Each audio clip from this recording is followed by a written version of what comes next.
The night Zhang Minjai introduced another woman as his future wife, while his actual wife sat 12 feet away.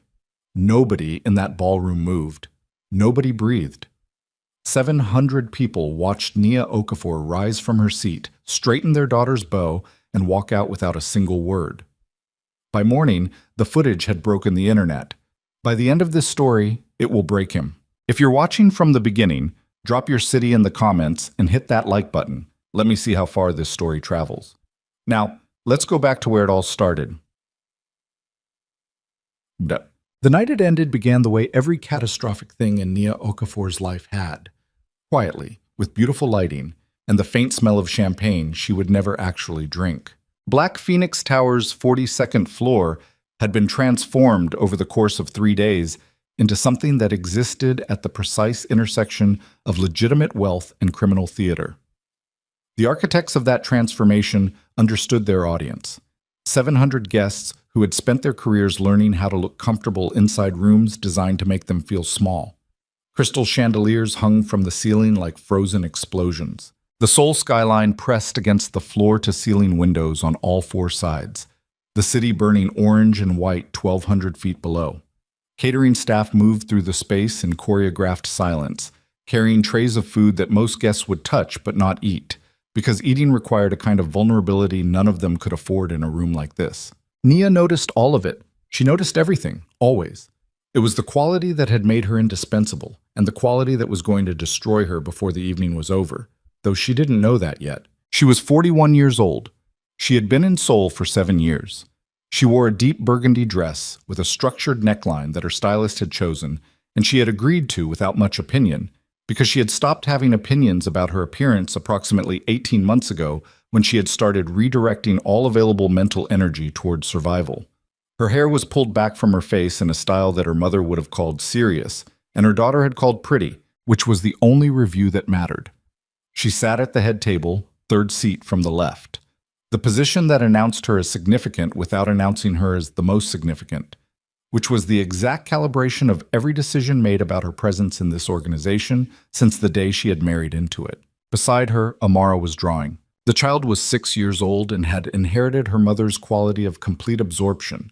When Amara focused on something, the rest of the world simply ceased to matter.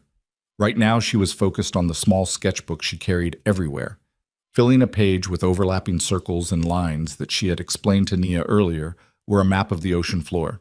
She was wearing a white dress with a green satin bow at the back, and her hair was done in the small, precise braids that Nia spent 40 minutes every Sunday completing while Amara narrated whatever she was thinking about, which lately had been deep-sea creatures and the concept of pressure. "Mama," Amara said without looking up from her drawing, "why does the fishman keep looking at us?" Nia followed her daughter's peripheral line of sight. Across the room, Hwang Dae-sung, Minjai's chief of security, a man who had worked for the Jong family since before Nia had arrived in Korea, was watching their table with the careful, slightly pained expression of someone who possessed information he had not been authorized to share. He looked away the moment Nia's eyes found him. "He's just being careful," Nia said. "That's his job." "He looks worried." People who are careful often look worried. Amara considered this with the seriousness she brought to all information. "Am I careful?" "You're meticulous," Nia said. "That's better." This satisfied Amara, who returned to her ocean floor. Nia picked up her water glass and took a slow sip and scanned the room again, because she could not stop scanning rooms. It was physiological at this point, a reflex she had developed somewhere in the 2nd year of her marriage when she had begun to understand the precise nature of the world she had entered. Min-jae was not at the head table. He had been present at the start of the evening, moving through the crowd with the controlled ease of a man who had spent his entire adult life inside rooms full of people who feared him. He was 53 years old and looked perhaps 45, lean, precise, with the kind of posture that came not from discipline, but from the complete absence of self-consciousness. He wore authority the way other men wore cologne. When he walked into a space, the space reorganized itself around him without anyone explicitly agreeing to let it. Nia had found this quality electrifying once. She had spent a significant portion of her 30s finding it electrifying. She had stopped finding it electrifying approximately at the same time she had stopped having opinions about her appearance, which was not a coincidence. He had disappeared from the room perhaps 30 minutes ago. She had noted the disappearance and assigned it a low priority, because Min Jae disappeared during his own events with some regularity. There were always conversations that needed to happen in corners and hallways, negotiations conducted through implication and silence that required physical removal from the main space. She had long since stopped tracking his movements as a matter of marital attention and started tracking them as a matter of strategic awareness, which was a distinction she had made cleanly in her own mind without examining what it revealed about the state of the marriage. The evening program was scheduled to begin at 9 o'clock. Min Jae had confirmed this to her 3 days ago in the brief, functional exchange that characterized most of their communication now. A welcome address, a brief presentation on the syndicate's new international framework, language carefully laundered through the consulting firm that managed Black Phoenix's public-facing documentation. A dinner, dancing, the standard choreography of institutional celebration. At 8:47, the lights shifted. Not dimmed, shifted, the way theatrical lighting shifts when something is being prepared. The chandeliers cooled by perhaps 15%. The accent lighting on the stage at the far end of the ballroom intensified. The catering staff withdrew toward the walls. 700 people felt the change in their peripheral vision and turned, because human beings are animals, and animals respond to changes in light. Min Jae appeared from the left side of the stage. He was not alone. Maya saw the woman at the same moment everyone else did, but she processed the image on a different timeline.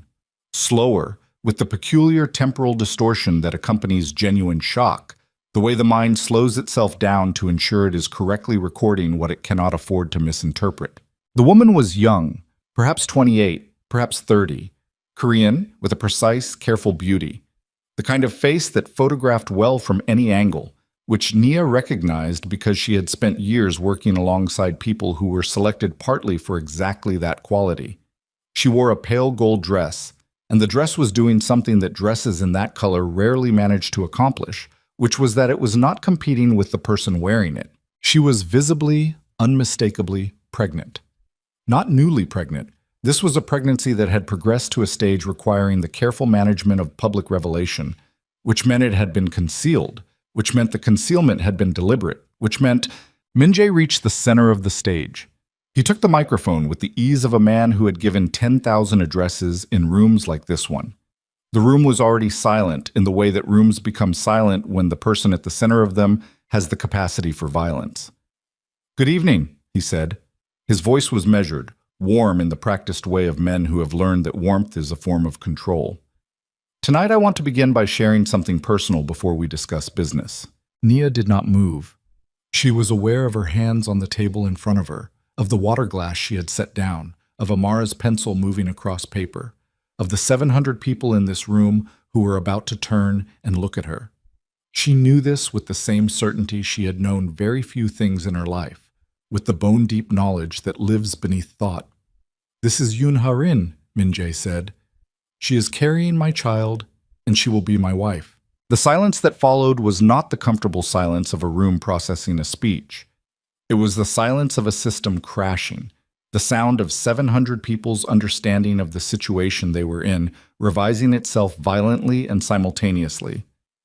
Nia felt Amara stop drawing. The pencil went still. The small body beside her went still.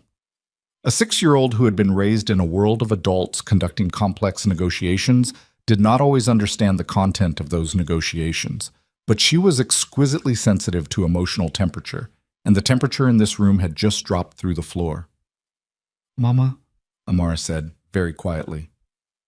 "I know," Nia said. Her voice came out level. She would examine that later. The fact that her voice was level, what that meant about who she was or who she had become, but right now it was simply information, and level was better than the alternative. She looked at Min Jae on the stage. He was looking at the crowd, not at her. He was performing the announcement, his posture unchanged, his expression composed, his hand not touching Harin's arm, though she stood close enough that the space between them was its own statement.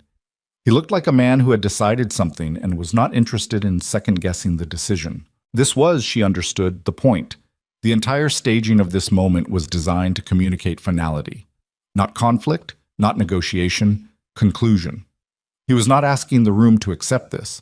He was informing the room that the decision had already been made and that the room's function tonight was to witness the announcement of a reality that was already in effect. He still had not looked at her. Nia placed both hands flat on the table. She felt the linen beneath her palms, cool and slightly textured. She looked at her daughter, who was looking at her with an expression that was too controlled for a 6-year-old's face, the expression of a child who has learned that strong feelings require management in public. "Are we leaving?" Amara asked. "We're leaving," Nia said. She stood. The movement was slow, deliberate. Not the rushed movement of a woman fleeing, but the intentional movement of a woman who has decided where she is going and is proceeding there without hurry. She reached down and straightened Amara's bow with 2 fingers. A small adjustment. The kind of thing mothers do without thinking, except Nia was thinking. She was thinking with the terrible clarity of someone whose entire nervous system has just received a signal that should have been impossible. And the thinking was, let them watch. Let every person in this room see exactly who you are right now, because this moment is going to be remembered and it matters what they see. She took Amara's hand. They walked. The crowd parted. Not dramatically. No one stepped aside with visible intention. But the space opened anyway, because people understood without being told that they were witnessing something that required a corridor. Nia moved through the ballroom with her daughter's hand in hers and her back straight and her face composed, and she looked at no one and the room looked at her, and by the time they reached the elevator doors, she had completed the longest 47 feet of her life. The doors closed. Amara looked at the elevator ceiling for a long moment. Then she said, "Is Daddy marrying someone else?" Nia breathed in, out. The elevator descended. "Yes," she said. "That's what's happening." "Are they going to have a baby?" "Yes." "Are we going home?" "We're going to the car first," Nia said, "and then we're going home."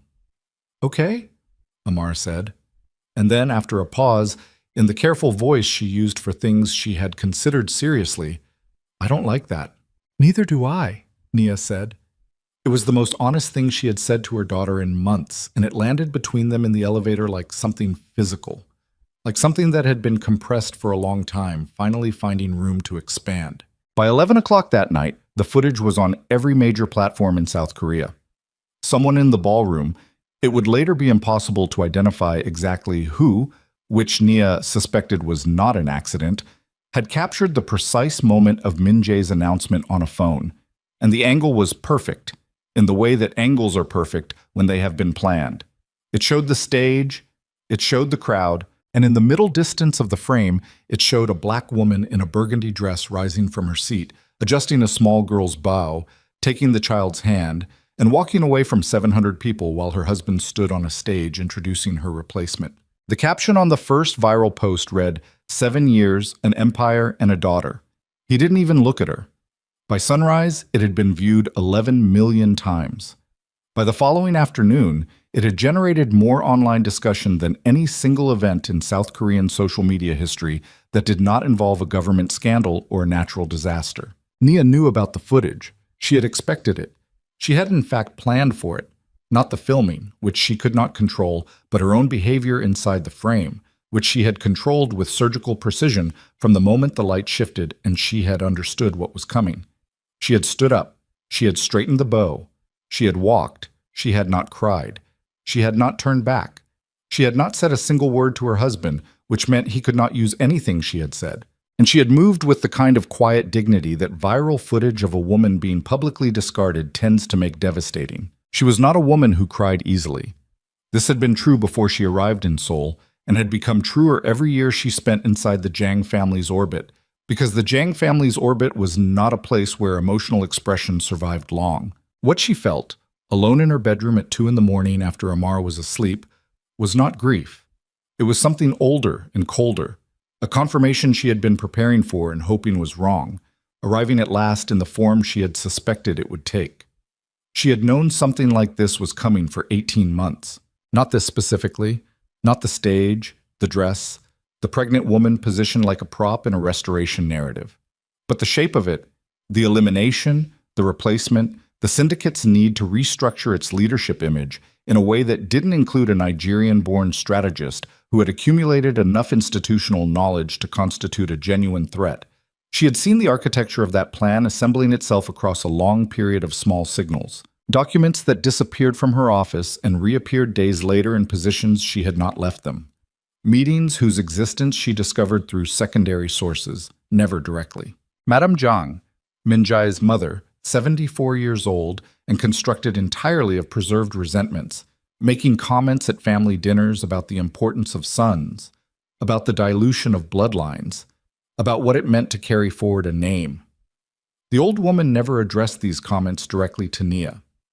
She addressed them to the table, or to Minjay, or to no one in particular, in the way of people who have learned that plausible deniability requires the removal of direct objects. Minjay growing distant. That was the clinical way to describe it. The warmth that had characterized the early years of their partnership, professional and then personal, cooling so gradually that Nia had not been able to identify the precise moment at which it had gone from cooling to absent. He had stopped asking her opinion on things she had previously been consulted on. He had started conducting his mornings differently. Earlier departures, fewer meals shared, conversations in their apartment that functioned as status reports rather than exchanges. She had noticed. She had filed every observation in the methodical mental architecture she had constructed over a lifetime of being one of very few people in rooms full of people who were not like her, which required maintaining a constantly updated model of every relationship in her environment and every risk that relationship represented. She had noticed, and she had not said anything, and she had begun to build. The first attorney she contacted was based in Singapore, a firm specializing in international corporate restructuring, with no existing relationship to any entity in the Black Phoenix network. She had met the senior partner at a conference in Dubai 18 months ago and stored his card in a location her husband would never think to look, which was inside the spine of a translation dictionary on her home office bookshelf, between pages 340 and 341. The conversation with him had been careful, hypothetical. She did not use names, she described a scenario. A woman had been instrumental in establishing a series of international business entities, had served as the legal originating officer of those entities, and wished to understand the full extent of her rights and protections relative to those entities in the event of a significant personal disruption. The attorney had listened. Then he had asked several precise questions. Then he had said, in the way of someone delivering information they suspected the recipient already suspected, in the scenario you're describing, if the originating officer's documentation is in order, her position is substantially stronger than the position of anyone seeking to challenge it. Nia had said, I understand, and thanked him and ended the call and stood in her bathroom with the door locked and the tap running because she had learned years ago that running water was the only reliable acoustic privacy in a home staffed by people whose loyalty she could not unconditionally trust. Then she had begun, properly, to build. It had taken her 4 more months to compile a complete picture of the legal architecture of Black Phoenix's international network, not because the information was well hidden, but because she needed to assemble it without triggering any internal monitoring systems that might alert Minjay or his security apparatus to what she was doing. She moved carefully.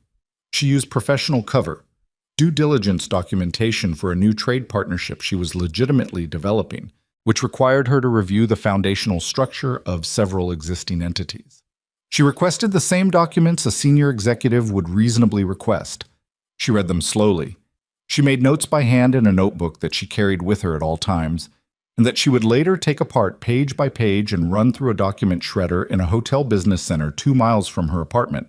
What she found was both exactly what she had expected, and when she saw it laid out in its complete form, more powerful than she had allowed herself to hope.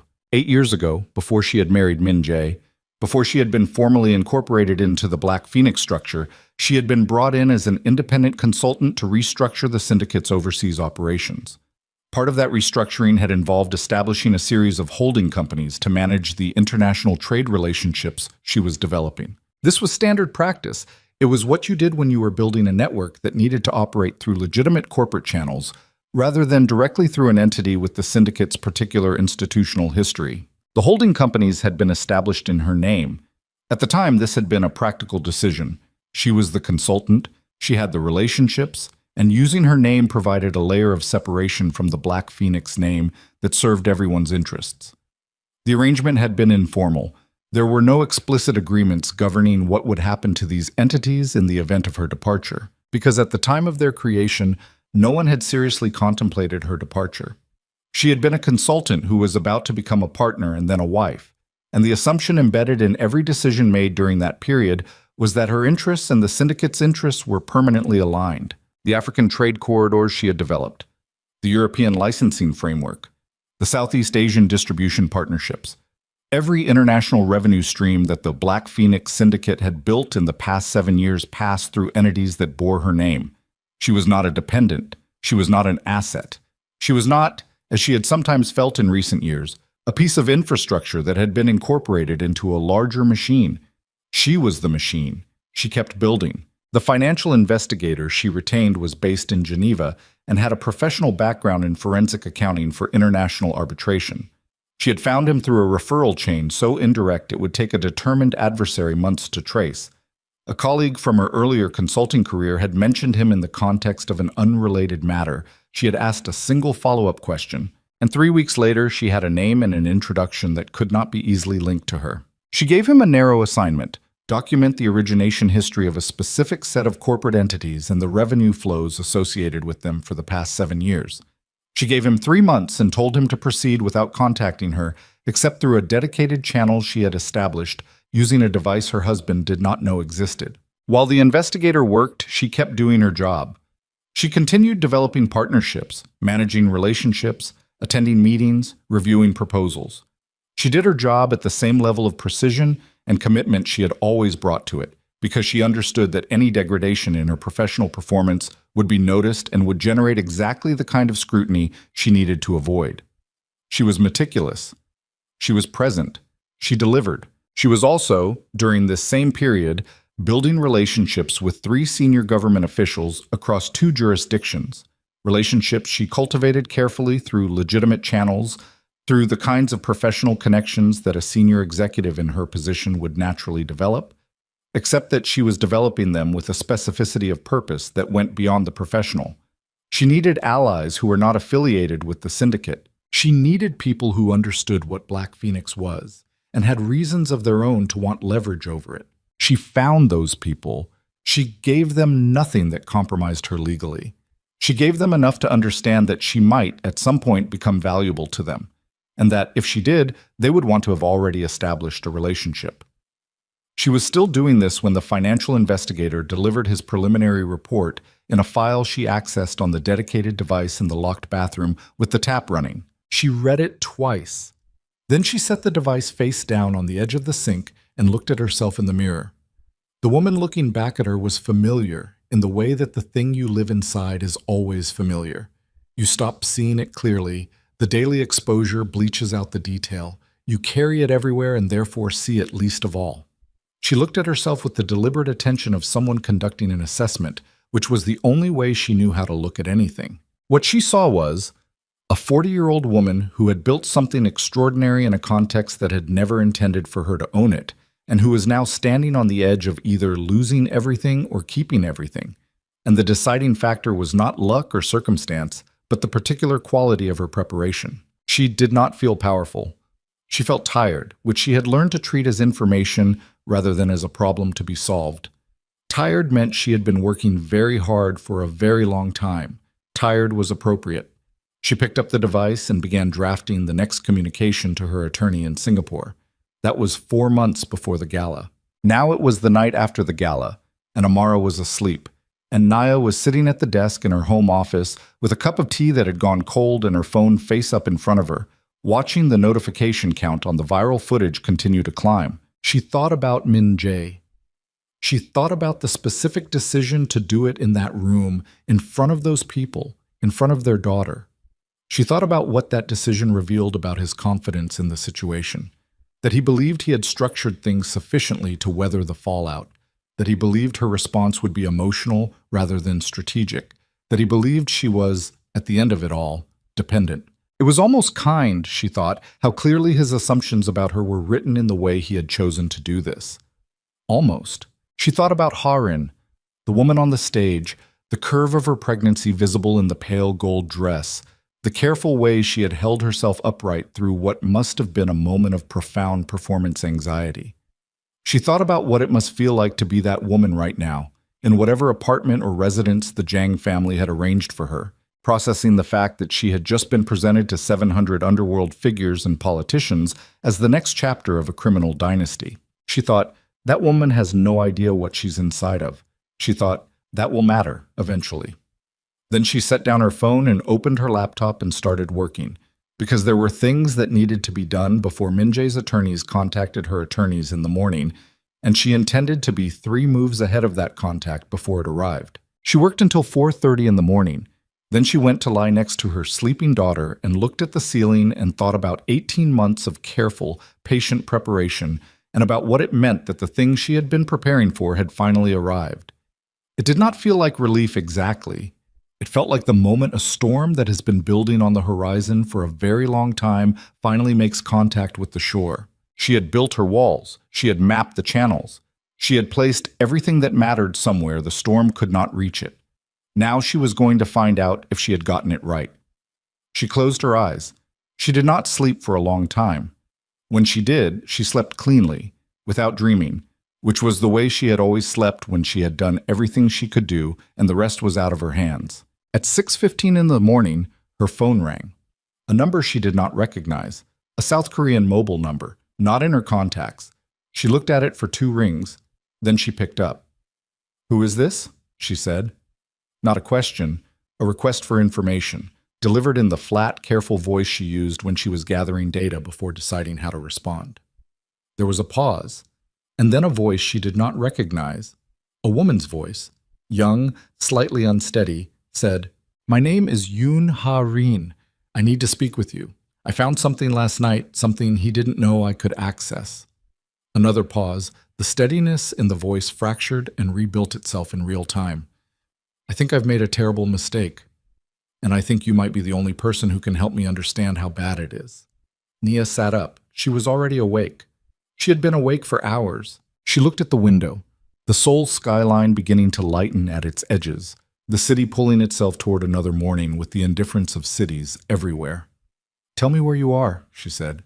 Haran was staying in a serviced apartment in Mapo-gu, the kind of place that was expensive enough to feel safe and anonymous enough to feel temporary, which was exactly what it was.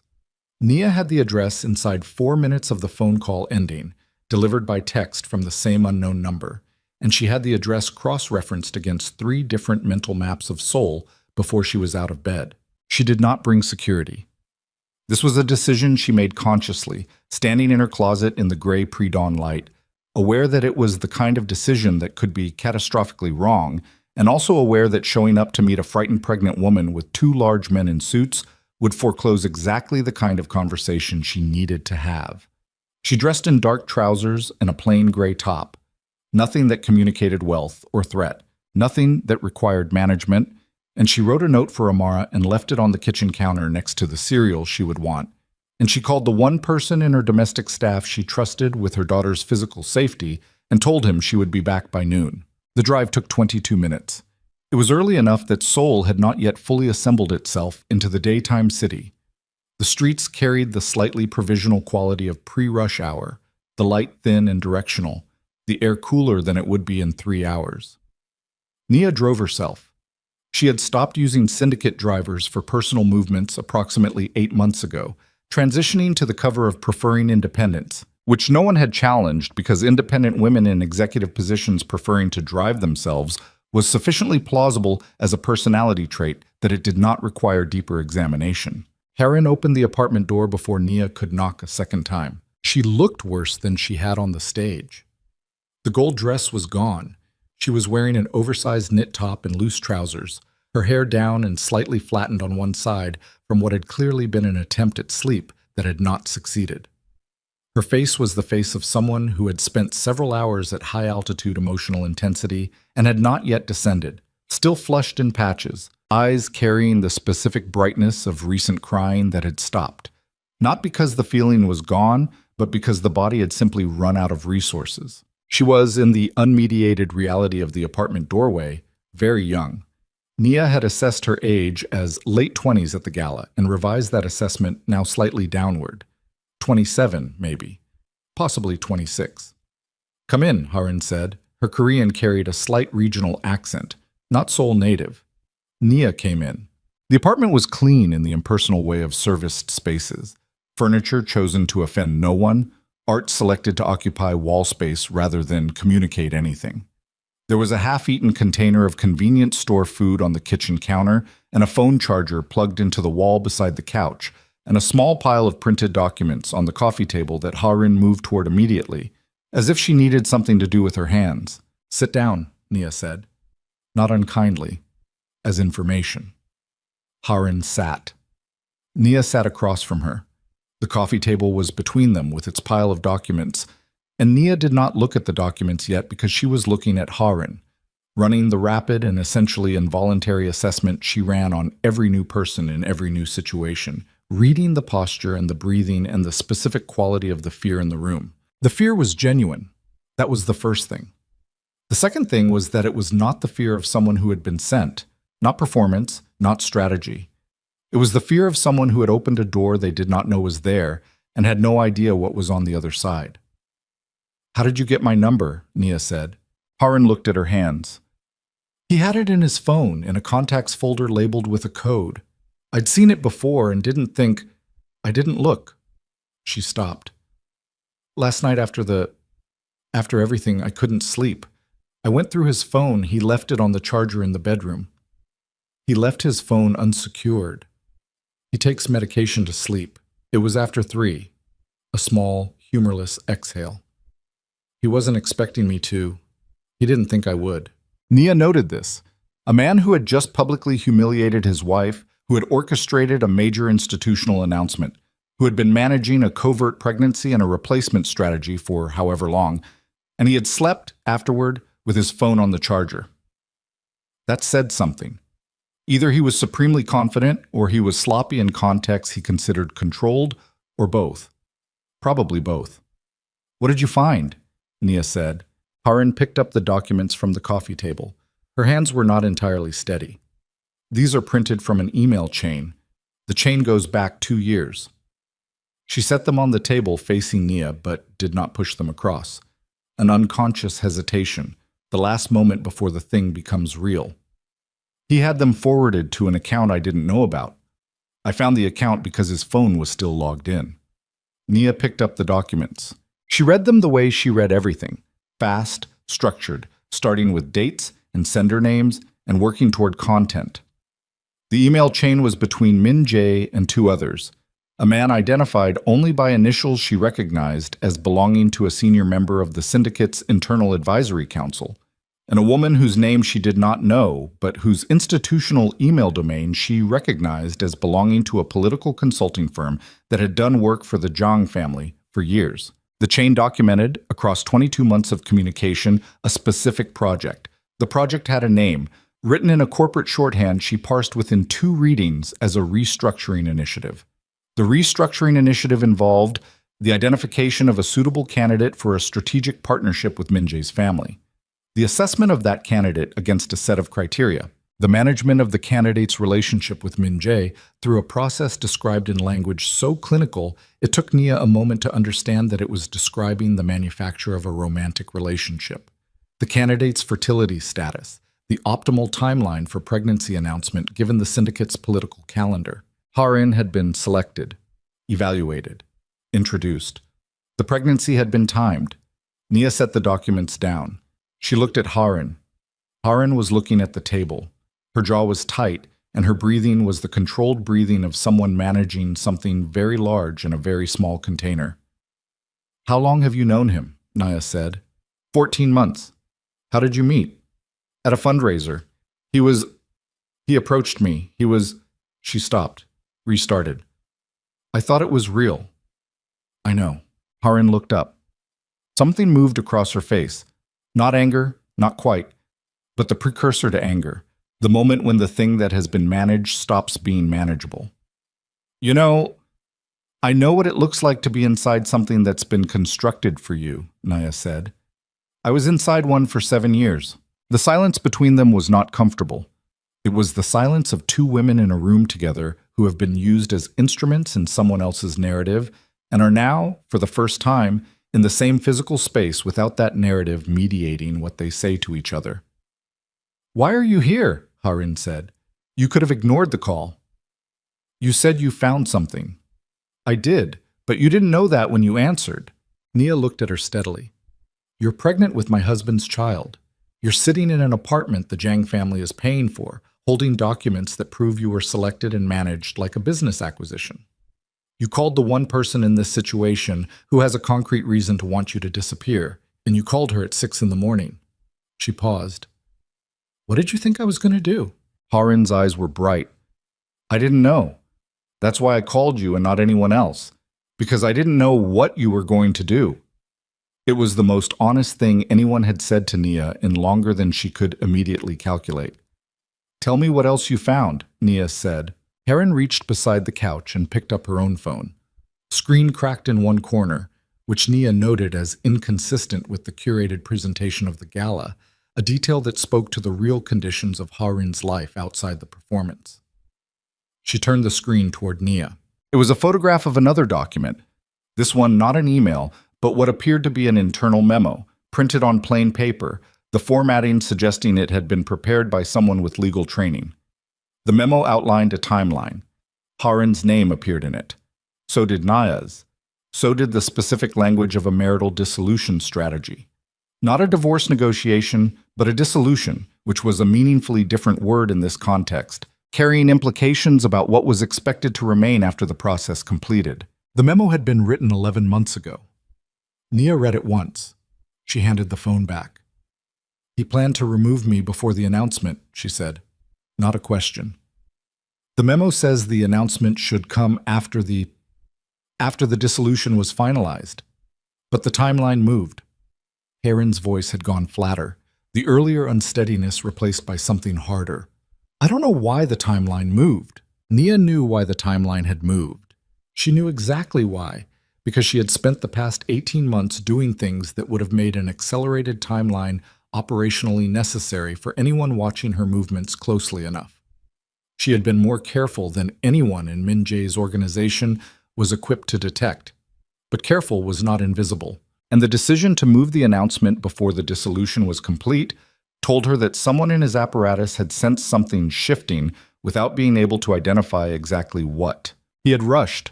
The rush had been a mistake, and she was sitting in this apartment because the rush had frightened a young woman into making a 6 a.m. phone call that had just handed Nia something she had not had before, a human source with physical access to Min Jae's private communications, who had a concrete personal reason to cooperate.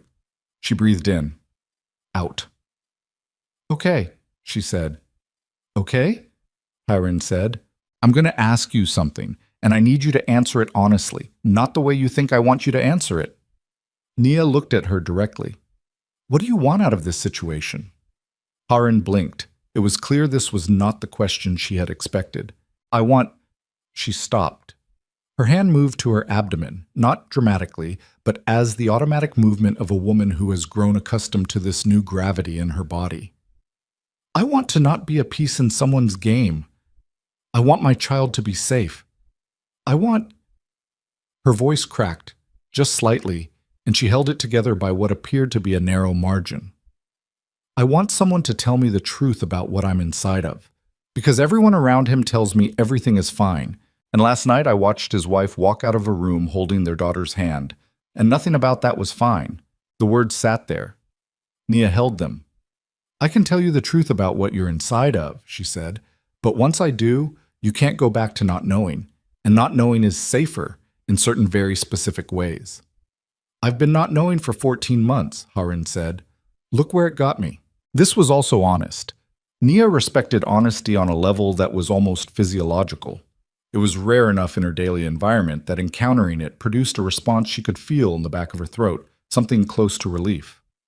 "All right," she said. She spent the next 40 minutes telling Harin the truth. Not everything. She did not expose the specifics of her legal preparation, the attorney in Singapore, the investigator in Geneva. She told Harin what the syndicate was. She told her what Black Phoenix's international operations actually consisted of, behind the legitimate corporate language. She described the political relationships, the structure of influence, the way decisions inside the Jiang family actually got made. She described Madame Jiang's role, the old woman's obsession with bloodline and legacy, the way the succession question had been the subterranean engine of every major organizational decision for years. Harin listened without interrupting. She sat very still, the way people sit when they are receiving information that is reconfiguring their understanding of their own life in real time. She asked 2 questions. Both were precise. The precision told Nia something useful about the quality of her mind. "The documents I found," Harin said, when Nia finished. "Could they help you?" Nia looked at her. "Where are they now?" "On his phone, and I photographed everything, sent to a cloud account he doesn't know about." Nia did not let anything show in her face. Internally, something clicked into place with the solid, specific satisfaction of a well-machined part finding its seat. "Don't send those photographs to anyone," she said. "Don't show them to anyone. Don't tell anyone you have them." "Not even anyone," Nia said. "I'm going to give you a number, an attorney's number, but not here in Singapore. You're going to contact her and tell her I referred you, and she is going to advise you on what your rights are relative to your child and relative to the Jiang family. And you're going to do exactly what she says. And the photographs. The attorney will tell you when and how." Harin absorbed this. Then, "Why are you helping me?" It was a fair question. Nia had been asking herself a version of it since she picked up the phone at 6:15. "Because your child didn't choose this," she said. "And because you called me instead of disappearing, which means you're braver than you think you are. And because—" She stopped. This part was harder to say, not because it wasn't true, but because the truth of it was uncomfortable in the way that things you've understood for a long time, but never spoken aloud, are uncomfortable. "Because Min Jae made a miscalculation about what kind of woman I am, and you're part of what he miscalculated." Harin was quiet for a moment. Then she said, very quietly, "He said you were cold, that you'd stopped caring about the marriage years ago." Nia felt this land, not as pain, as information. The specific shape of what he had told this woman about her, and what that revealed about the story he had constructed for himself about what he was doing. He needed her to be cold. He needed the marriage to have already been hollow, needed to believe that what he had done at the gala was not a betrayal, but a conclusion to something that had already concluded. He had edited the story in the telling, the way people always did, sanding the rough edges off their own actions until they could hold them without cutting themselves. "He's not entirely wrong," Nia said, "but cold and unfeeling aren't the same thing. I stopped performing warmth because I stopped trusting the room it was being performed in. That's not coldness, that's accuracy." Harin looked at her for a long moment. Then she said, "Will you be okay?" The question surprised Nia. It surprised her enough that a beat passed before she answered, which was unusual. "Ask me in 6 months," she said. She stood. She picked up her bag. She looked at Harin one more time. The young woman in the oversized knit top, the cracked phone screen, the documents that had changed both their mornings. "Don't call this number again," she said, and handed Harin a card with a different number on it. "Use this. And Harin—" She paused at the door. "Be careful what you say inside this apartment. Have someone you trust sweep it before you say anything important." She let that land. She watched Harin's face change as it landed. Then she left. She was in the elevator when her phone rang. Not Harin's number. The number she recognized as belonging to Min Jae's chief legal counsel, a man named Bae Jun-seo, who had been with the Zhang family for 2 decades and whose calls she had never, in 7 years, received before 8 in the morning. It was 7:43. She looked at the number for the duration of one floor's descent.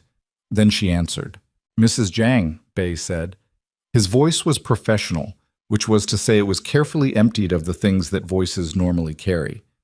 "I apologize for the early hour. I was hoping we could arrange a meeting at your convenience. Today, if possible." "What kind of meeting?" she said. A pause. Precisely calibrated. "A preliminary discussion about certain arrangements." Nia stepped out of the elevator into the lobby. The morning air of Mapogu was coming in through the building's glass doors. Gray and cool. The street outside showing the first commuters, the first delivery vehicles, the city coming online. "Tell Mr. Jiang," she said, "that I'll meet with his attorney when my attorney is present, not before." Another pause. Of course. Shall I? I'll have my attorney contact yours, she said. Today. She ended the call. She stood in the lobby for 4 seconds.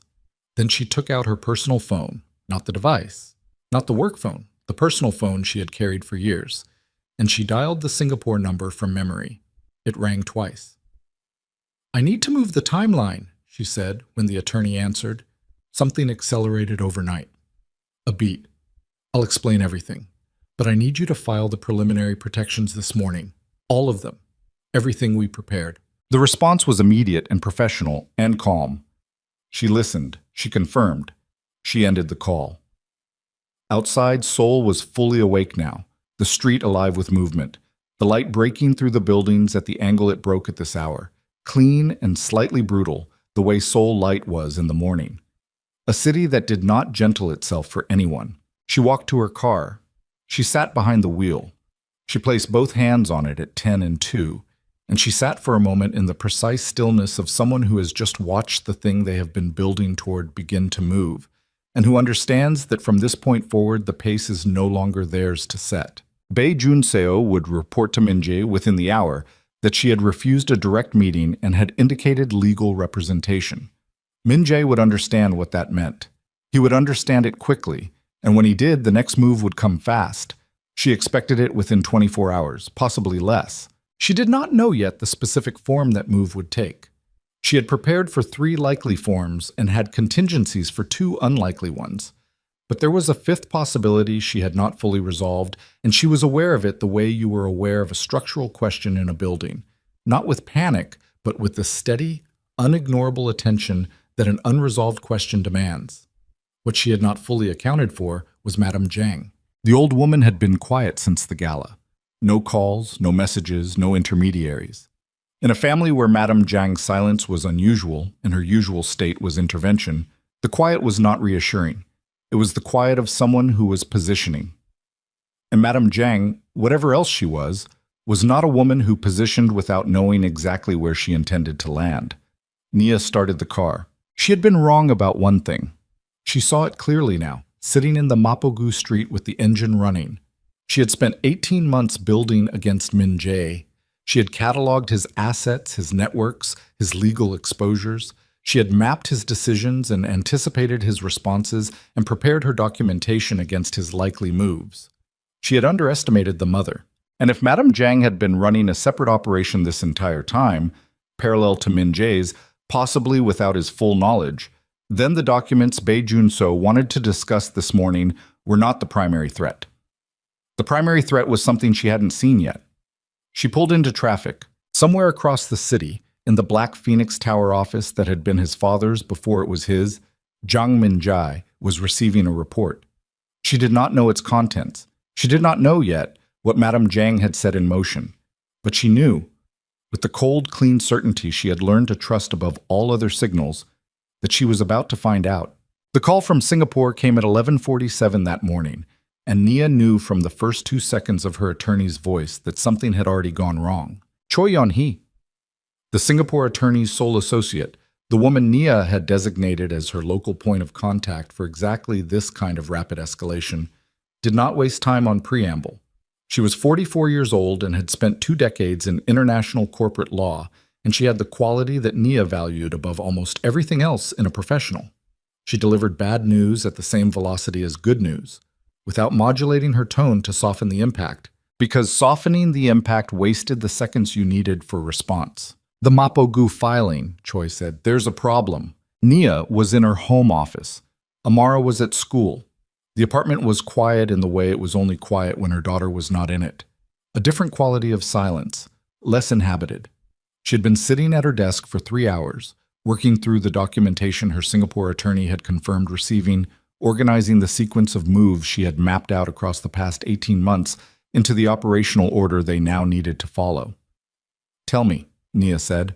The primary holding company, the one registered in your name, the one the African corridor runs through. There's a secondary registration, filed 8 months ago in a different jurisdiction, Cayman Islands. The filing lists a co-registrant. Nia's hand tightened around the phone. Who? A beat. The co-registrant is listed as Zhang Industries Global, a subsidiary of the Black Phoenix parent corporation.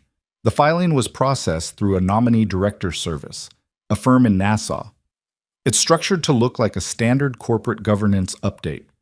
Routine, the kind of thing that gets processed without triggering review flags. Someone filed a co-registration on my company, Naya said. Flat.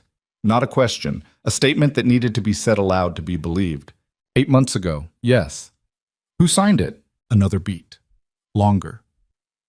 The signatory on the nominee service documentation is a name I don't recognize, but the instruction chain, the emails authorizing the filing, which the Nassau firm retained as a matter of standard practice. Those emails originate from a corporate address within the Black Phoenix legal structure. Choi paused, but not from Bae Jun-seo's office. The address belongs to a separate internal counsel, someone operating out of what appears to be a family office rather than the main corporate structure. Nia already knew.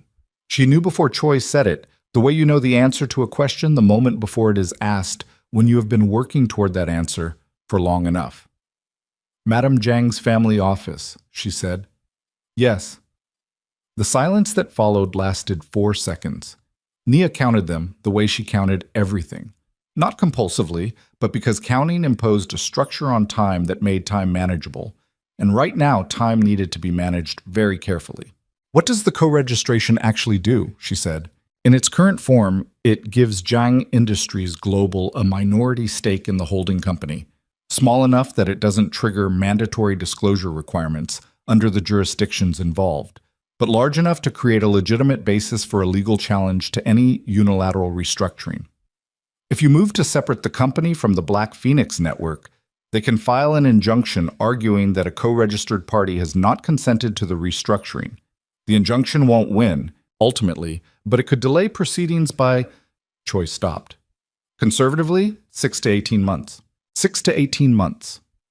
In which time the syndicate's attorneys would work every available angle. In which time the political relationship she had built would be subjected to pressure she could not predict.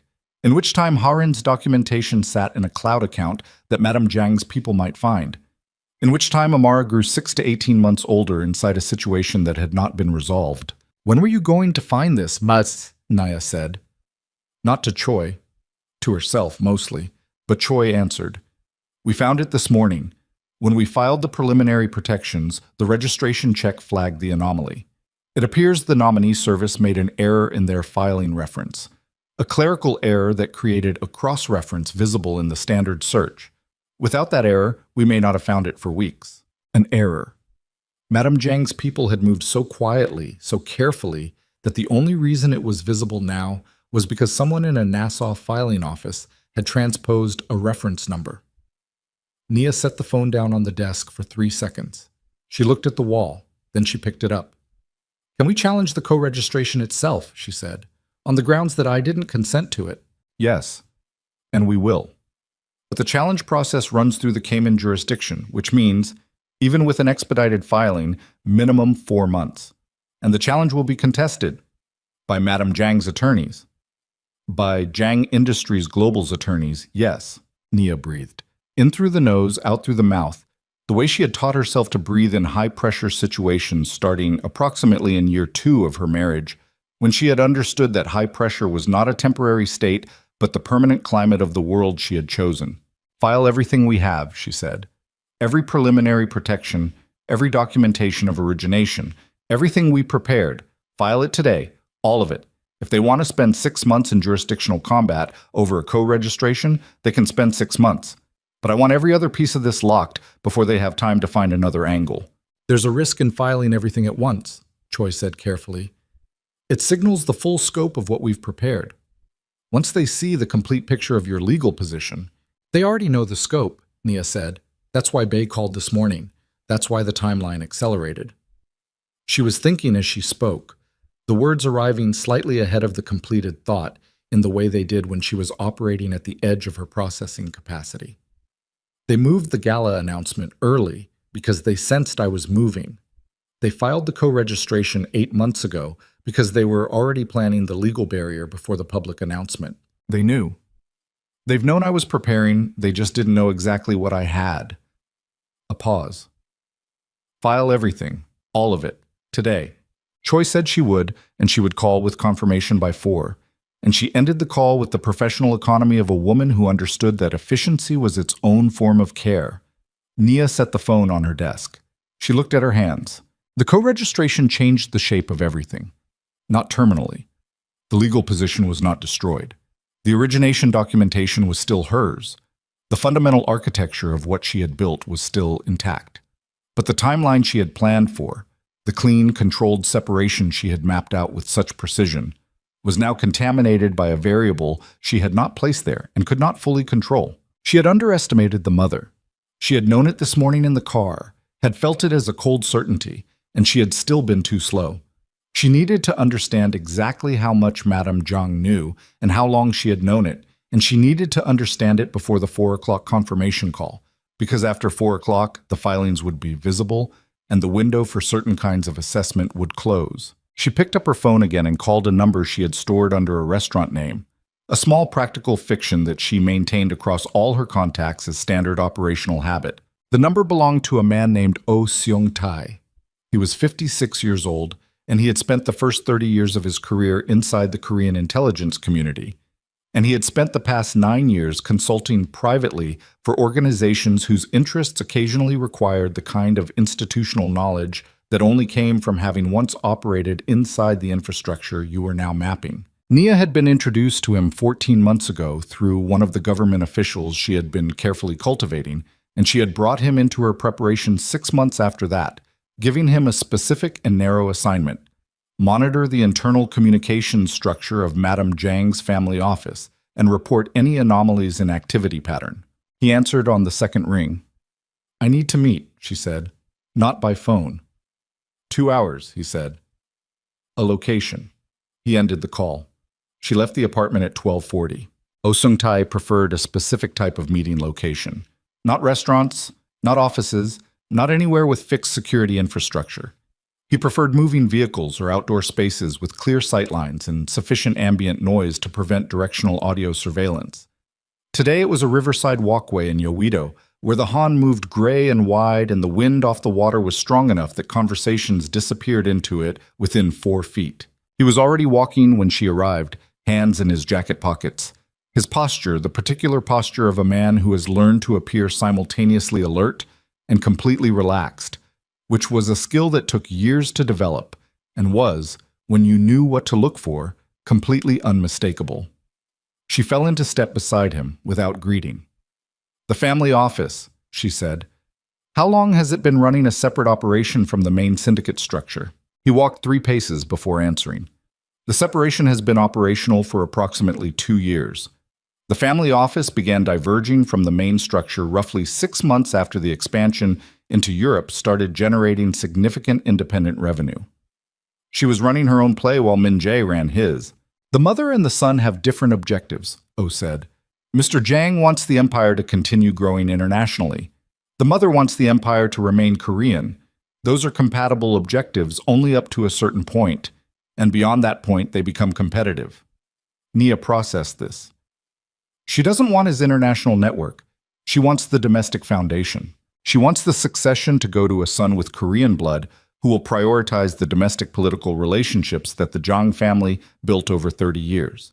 The international expansion has been, in her view, a distraction from the core asset. Oh's voice was neutral, the way voices were neutral when they had been trained out of editorial. Your departure solves 2 problems for her. It removes the architect of the international expansion, which weakens the expansion's institutional momentum. And it provides the occasion for installing a successor relationship that produces the lineage she wants. Nia stopped walking. He stopped 1 pace later and turned partially toward her, maintaining the orientation of someone in casual conversation rather than confrontation. "She's not supporting him," Nia said. "She's using him." "She has been using him," Oh said, "since his father died." The wind came off the river. Nia felt it against her face. Cold, direct, indifferent. The Han moved below the walkway railing, the gray water carrying whatever it carried, not caring about any of it. "The co-registration," she said. Was that her initiative or his? Hers, the instruction originated in the family office. Mr. Jiang was informed after the filing was complete. A pause. He did not object. He did not object, which meant he had known, for 8 months, that his mother had inserted a legal mechanism into the structure of Nia's company without Nia's knowledge or consent, and he had continued to meet with her, to operate beside her, to share a residence and a daughter with her, while that mechanism sat in a Cayman registration waiting to be deployed. She had known the marriage was over. She had accepted that 18 months ago in the locked bathroom with the tap running, when the shape of the plan against her had first become legible.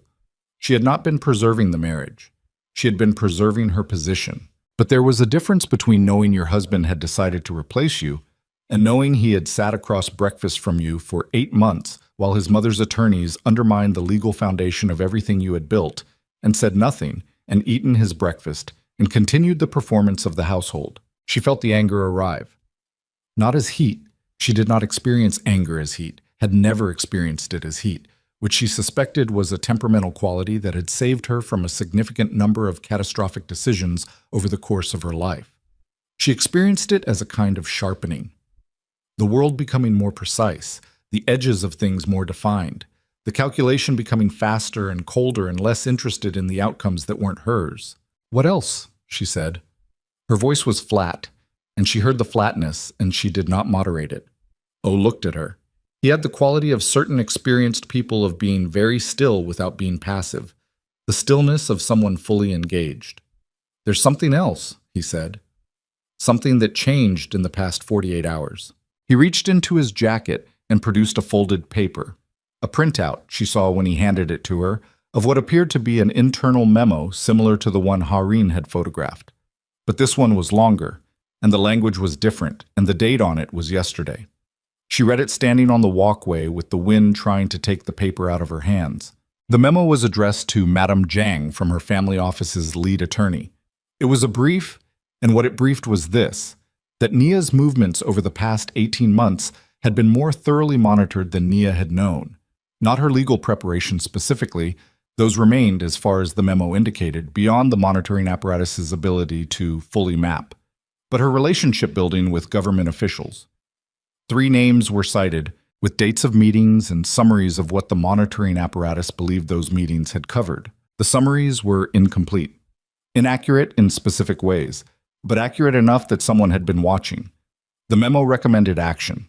Specifically, that before Nia's legal preparations could be fully activated, a preemptive move be made to neutralize her government relationships by providing those officials with curated information about Nia's role in structuring certain of the Black Phoenix's less legally defensible international arrangements. It was a framing operation. They were going to redefine her from architect to co-conspirator, and if they reached those officials before she did, "When is this being actioned?" she said.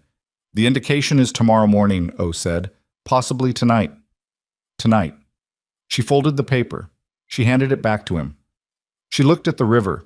The framing operation changed everything. Not the legal position. The documentation of her originating role in the entities was clear enough that co-conspirator framing would not survive serious scrutiny. But it would poison the government relationships she had spent 14 months building before those relationships had produced their intended value. Officials who received compromising information about a contact, even information that was incomplete and curated, had institutional reasons to distance themselves, to protect their own positions, their own exposure. They would not become adversaries, but they would become unavailable. And unavailable was almost as bad, given what she needed from them in the next phase. She needed to reach them first. 3 people, 3 different offices. Tonight, which meant, she checked the time on her phone, 6 hours, because the working day ended at 6 and contact after hours required the kind of urgency that generated its own set of problems. 6 hours to reach 3 officials and provide them with a version of the situation that inoculated them against the curated version Madame Jiang's people were preparing to deliver. She turned away from the river and began walking back the way she had come, and O fell into step beside her because he understood that the meeting was not over until she said it was over. "I need you to do something," she said. "Within reason," he said. "I need you to identify the specific channel Madame Jiang's office is using to contact those officials. not to block it, to monitor it. I need to know the moment contact is initiated. That's a narrow window. Yes. And if contact initiates before you've completed your own outreach? She walked. The walkway ended at a set of stairs leading back up to the street level, and she climbed them without slowing. Then I improvise, she said. She was in the car when her personal phone rang. Not the device, not the Singapore line, her personal phone. The number was Amara's school. She felt her entire body recalibrate toward a different frequency of alarm. The parental alarm, which operated on a completely separate channel from the strategic alarm and was, if anything, faster. She answered immediately. Ms. Okafor. The school administrator's voice was careful in the specific way of someone delivering information they have been told to deliver carefully. There's been a situation this afternoon. Amara is fine. She's safe. She's with the school counselor. But there was an incident during lunch. A group of older students confronted her about something they'd seen online. Nia's hand tightened on the steering wheel. Something about her family, the administrator continued. There was Amara is physically fine. I want to be clear about that. But she's upset, and she's asking for you. The footage. The 11 million view footage of her mother walking out of a ballroom, 12-year-olds with phones and lunch breaks, and the complete absence of comprehension about what cruelty cost. I'm coming now, Nia said. She ended the call and drove. Her mind split, the operational track continuing to run its calculations, the parent track flooding every available channel. 6-year-old children who had been raised inside careful protections encountered the unprotected world at unpredictable moments. And the unprotected world was not gentle and did not care that the child had done nothing and understood nothing and was 6 years old and had been drawing maps of the ocean floor the night her father announced his replacement family. She drove, and she thought, and she felt the specific quality of this moment. The compression of it, the number of things pressing simultaneously against the available surface area of her capacity, and she recognized it as the moment she had not fully prepared for. Not the legal attack, not the government officials, not the co-registration or the framing operation or any of the strategic pieces that had been moving against her since last night. This. Amara in a school counselor's office, upset, asking for her mother. This was the thing that could break her. Not the empire, not the law, not Madame Zhang's separate operation or Min Jae's comfortable breakfast silences. The 6-year-old asking for her. That was the fault line. And Madame Zhang, who had raised a son and understood fault lines in ways that no legal brief could capture, may have understood that from the... Amara was sitting in a chair outside the counselor's office when Nia arrived, and the sight of her daughter, small, upright, still wearing the school uniform with its precise white collar, her braids slightly loosened from the morning, landed in Nia's chest like something physical. The child was not crying. That was the first thing Nia registered. She had stopped crying before Nia arrived, which meant she had cried and then composed herself, which meant she had been in that chair for some time working on composing herself, which was both a thing that made Nia deeply proud and a thing that made her want to take the entire day apart with her hands. Amara looked up when she heard footsteps. When she saw her mother, something in her face changed. Not broke, just changed, the way a held breath releases. "Mama," she said. Nia crossed the distance in 4 steps and crouched in front of the chair and looked at her daughter's face. A small redness at the outer corner of one eye. No other physical marks. "I'm here," Nia said. "They showed me a video," Amara said. Her voice was careful, the way it was careful when she was managing something too large for its container. "On someone's phone, of you and me, from the party." "I know." They said, a pause. She pressed her lips together the way she pressed them when she was deciding how honest to be about something. "They said Daddy doesn't want us anymore," Nia breathed. The words were simple, the way the worst things were always simple, small enough to be said by a child, heavy enough to reorganize everything they touched. "What do you think?" Nia said. Amar considered this with the seriousness she brought to all real questions. "I think it's more complicated than that," she said finally. "It is," Nia said. "You're right. It's more complicated than that." She stayed at the school for 40 minutes. She spoke to the administrator, who apologized in the specific language of institutions managing situations they had not predicted. She spoke to the counselor, a young woman who was professionally gentle and whom Nia assessed as competent and well-meaning and slightly overwhelmed by the intensity of the family situation she was peripherally adjacent to. She arranged for Amara to be escorted between classes for the remainder of the week, which she framed as standard protocol, and which Amara accepted without objection, which told her the morning had frightened her daughter more than the composed posture in the chair had indicated. She drove Amara home, and she ordered food that Amara liked, and she sat with her daughter for 2 hours in a way that required the complete suspension of the strategic processing that had been running continuously since 6 that morning. Not suppression. She had learned long ago that suppression produced leakage, that the feelings and calculations you tried to hold under the surface found their way out through cracks you didn't predict. Suspension, instead.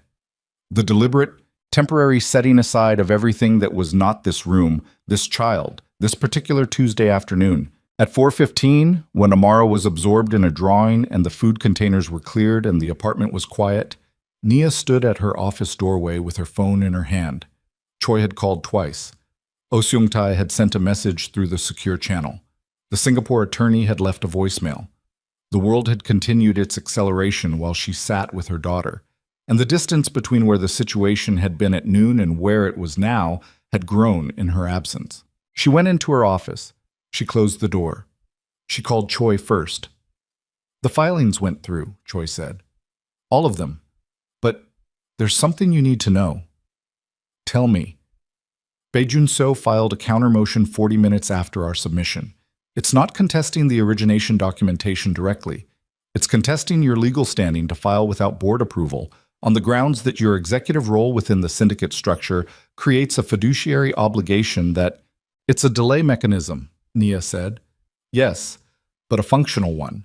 The judge assigned to the initial review is known to proceed cautiously on contested standing questions. We're looking at a hearing date." "When?" "The request is for 60 days. 60 days. In 60 days, the framing operation Madame Zhang's office was initiating tonight could have reached all 3 officials. In 60 days, Ha-Rin's documented evidence could be located and suppressed. In 60 days, the momentum that a rapid, clean separation would have generated, the investor panic, the media narrative, the cascading effect on syndicate credibility, would have dissipated into the long attrition of legal proceedings. They were trying to freeze her, not defeat her legally. They could not defeat her legally, and they likely knew it. They were trying to turn a sprint into a siege because they had more resources for a siege. "Contest the timeline," Nia said. "File for an expedited hearing. Every ground we have. We're already preparing it, but I need to be direct with you. The expedited request will be opposed, and the outcome is not certain." "Nothing is certain," Nia said. "File it." She ended the call and opened the message from O. The message was 2 lines. The first line was a time, 7 p.m. The second line was a location she recognized as the name of a private club in Gangnam that was used by the specific category of person who required membership-based environments to conduct conversations they could not have in restaurants. She stared at the message for a moment. Then she called him. "What is this location?" she said. "Madame Zhang is meeting with one of your 3 officials tonight," O said. "The meeting was arranged this afternoon. Dinner, 7 o'clock. The official is Deputy Minister Kwan." Of the 3 relationships she had built, his was the most critical. He sat on the oversight committee that had jurisdiction over 2 of the regulatory frameworks most relevant to Black Phoenix's domestic operations.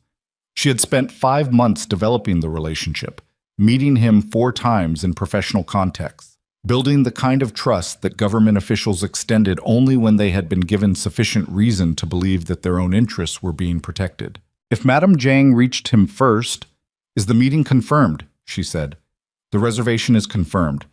The old woman's car left the tower 20 minutes ago." 20 minutes ago. 40 minutes to Gangnam in evening traffic.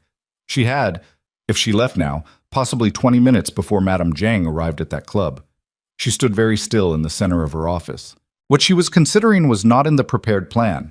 The prepared plan involved controlled, sequenced contact with each official through established channels, arranged meetings, documented conversations, a careful layering of information that positioned her as a cooperative source rather than a desperate one. What she was considering instead was showing up, unannounced, at a private club, and inserting herself into an evening that was being orchestrated specifically to undermine her, and conducting the most important conversation of her professional life in a context she had not prepared and could not control. Everything in her training, her instinct, her 18 months of careful preparation said, do not do this.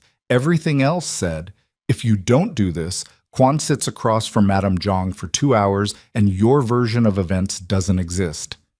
She went to the door of the office and opened it. Amara was still drawing. She could see her daughter's bent head from the doorway. I need to go out for a few hours, she said. Amara looked up. Tonight? Yes, I'm calling Park Ajosi to stay with you. He'll order dessert. This landed acceptably. Amara returned to her drawing. Okay, Mama? Yes. When things are less complicated, she paused, working through the sentence. Can we go to the ocean? Yes, Nia said. We're going to the ocean. She called her driver. She was in the car in 7 minutes. She called O from the back seat. I need you to get me into that club, she said. A silence. That's not a simple request. I know. Can you do it? Another silence, shorter. There's a side entrance. Members bring guests. I know the floor manager. He owes me something old. But if you're seen going in, I'm not hiding, she said. I just need to get there before she does. She arrived at 6:43. The club occupied the 3rd floor of a building that from the outside communicated nothing. No signage, no visible entrance, the kind of architectural anonymity that wealth used when it no longer needed to demonstrate itself. The side entrance O had specified was a service corridor that connected to the main floor through a kitchen pass. And the floor manager who met her there was a compact man in his 60s who looked at her with the careful neutrality of someone processing an unusual situation and deciding not to have an opinion about it. Deputy Minister Quan was already there. She had not anticipated this, had assumed she would arrive first and have time to compose the approach. But he was seated at a corner table near the window, 58 years old, with the carefully maintained appearance of a man who understood that his physical presentation was a professional instrument. He had a glass of water in front of him. He was reading something on his phone. He looked up when she appeared, and to his credit, she would think about this later, the quality of his response, he did not look panicked. He looked surprised, and then he looked at her with the expression of a man who is performing a rapid reassessment of the evening he had expected to have. She crossed the room and sat across from him without asking. Ms. Okafor, he said. Deputy Minister? She placed her hands flat on the table. I know who you're meeting tonight, and I know why. I need 10 minutes before she arrives. He looked at her for a moment. This is highly irregular. Yes, she said. 10 minutes. He set his phone down. He sat back. The gesture was not hostile. It was the gesture of a man creating space in which to receive information, which was what she had been counting on. Quan was a political survivor, which meant he was constitutionally oriented toward collecting information from all available sources before making decisions, because information was the commodity his entire professional existence depended on. 10 minutes, he said. She talked. She had done this before. Compressed, essential briefings where every word needed to carry weight and the structure needed to be clear enough to survive the recipient's real-time skepticism. She told him what the Black Phoenix Syndicate actually was relative to his committee's jurisdiction. She told him what she had documented, not the specifics, but the categories. Financial transactions, regulatory violations, the mechanisms by which the syndicate had maintained its domestic political protection for 30 years.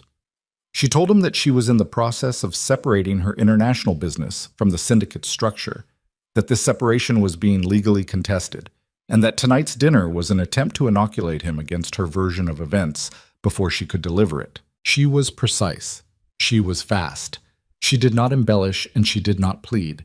She spoke the way she had always spoken in professional contexts, with the kind of factual directness that assumed the listener was intelligent and did not need the implications drawn out for them. She was 6 minutes in when the door of the club opened and Madame Zhang walked in. The old woman was 74 years old and moved like someone who had stopped accommodating the pace of rooms she walked into approximately 40 years ago. She was small. Nia had always been struck by this, by the discrepancy between the scale of Madame Zhang's physical presence and the scale of the force she exerted. She wore a dark suit with the kind of conservative precision that communicated she had never needed fashion to establish authority. She had two people behind her, neither of whom was introduced and neither of whom needed to be. She saw Nia at Kwan's table from across the room. She stopped walking. For 3 seconds, the two women looked at each other across the length of a private club in Gangnam, and the air between them was the particular air of a confrontation that had been building for 7 years and had been avoided by strategy, by circumstance, by the careful management of proximity, until this moment, when it could not be avoided because they were both in the same room and the deputy minister was sitting between them. Then Madame Zhang walked forward. She walked to the table. She stood beside it, not sitting, and she looked at Nia with the expression of someone who has just watched an opponent make an unexpected move and is deciding whether to be impressed or contemptuous. "You're in my seat," she said. In English, which was unusual, she almost always spoke Korean in Nia's presence, using the need for translation as a mechanism of exclusion. English meant she wanted this understood clearly. "Sit down, Madame Zhang," Nia said. "There's room." The old woman's eyes did not move. They were dark and extremely still, the eyes of someone who had learned long ago that visible emotion was a resource expenditure that rarely generated adequate return. "You're embarrassing yourself," Madame Zhang said. "Coming here like this." "I'm having a conversation," Nia said. "You're welcome to join it." Kwan was sitting very still between them with the expression of a man who has stumbled into a room where the structural properties of the building have turned out to be significantly different from what the floor plan indicated. Madame Zhang pulled out the chair across from Kwan, the chair that would have placed her facing Nia directly, and sat. She set her bag on the table with a precision that was itself a statement. She looked at Kwan. "Deputy Minister," she said, "I apologize for the disruption. I had expected a private dinner." "As had I," Kwan said carefully. "Whatever she's told you tonight." "I haven't finished," Nia said. Madame Zhang looked at her. "Yes," she said, "you have." The word landed like a closed door. And then Madame Zhang did something Nia had not anticipated, which was that she reached into her bag and placed a folder on the table and slid it toward Kwan without drama, without emphasis, as if delivering a document was the most ordinary thing happening in this room. "I had intended to share this with you over dinner," Madame Zhang said to Kwan, "but since we're all here—" Kwan looked at the folder. He did not open it. "What is this?" Nia said. "Documentation," Madame Zhang said. "Of the specific transactions Ms. Okafor personally authorized between 2019 and 2022. Transactions that created certain legal exposures for the international entities she is currently attempting to claim sole ownership of." She did not look at Nia while she said this. She continued looking at Kwan. The question of who built the empire is less interesting than the question of how it was built and what was done in its building. Nia looked at the folder on the table. She did not reach for it. Her hands were flat on the table, and she kept them flat because she knew with absolute certainty that what happened in the next 30 seconds was going to determine the shape of the next 6 months. She knew what was in the folder, not the specific documents, she could not know those, but the category of what was possible. There were transactions in the early years of the African corridor development that she had authorized because Min Jae had told her they were necessary, and she had trusted him and had not yet understood the full nature of what she was inside. She had stopped authorizing that category of transaction in 2022 when she had understood it clearly enough to refuse it. But 2019 to 2022 was 3 years, and 3 years of transactions in the international development of a criminal syndicate's revenue network was not a folder that could be dismissed. Madame Zhang had been holding this for years. She had assembled it carefully, had waited for the precise moment when it would do the most damage, and she had brought it tonight in a handbag to a dinner reservation in Gangnam with the composure of a woman delivering a verdict she had written a long time ago. Deputy Minister Kwan looked at the folder. Then he looked at Nia. His expression was unreadable in the way that the expressions of experienced political operators were unreadable, which was to say that something was happening behind it that he had learned to keep entirely off his face. "I think," he said carefully, "that I need to excuse myself for a few minutes." He stood. He left this table without touching the folder. He crossed the room toward the corridor that led to the restrooms, moving with the measured pace of a man buying himself time to decide what to do with what he had just been handed. And Nia and Madame Zhang were alone at the table. The ambient sound of the club continued, soft music, the murmur of other conversations, the movement of staff. Everything surrounding them proceeded as if the air between the two women at this corner table were ordinary. Madame Zhang looked at her, really looked at her, for perhaps the first time in 7 years. Not the performance of looking that characterized most of their interactions, but actual attention, the kind that preceded real speech. "You built something real," the old woman said. The tone was not complimentary, it was the tone of a military assessment. "I didn't expect that.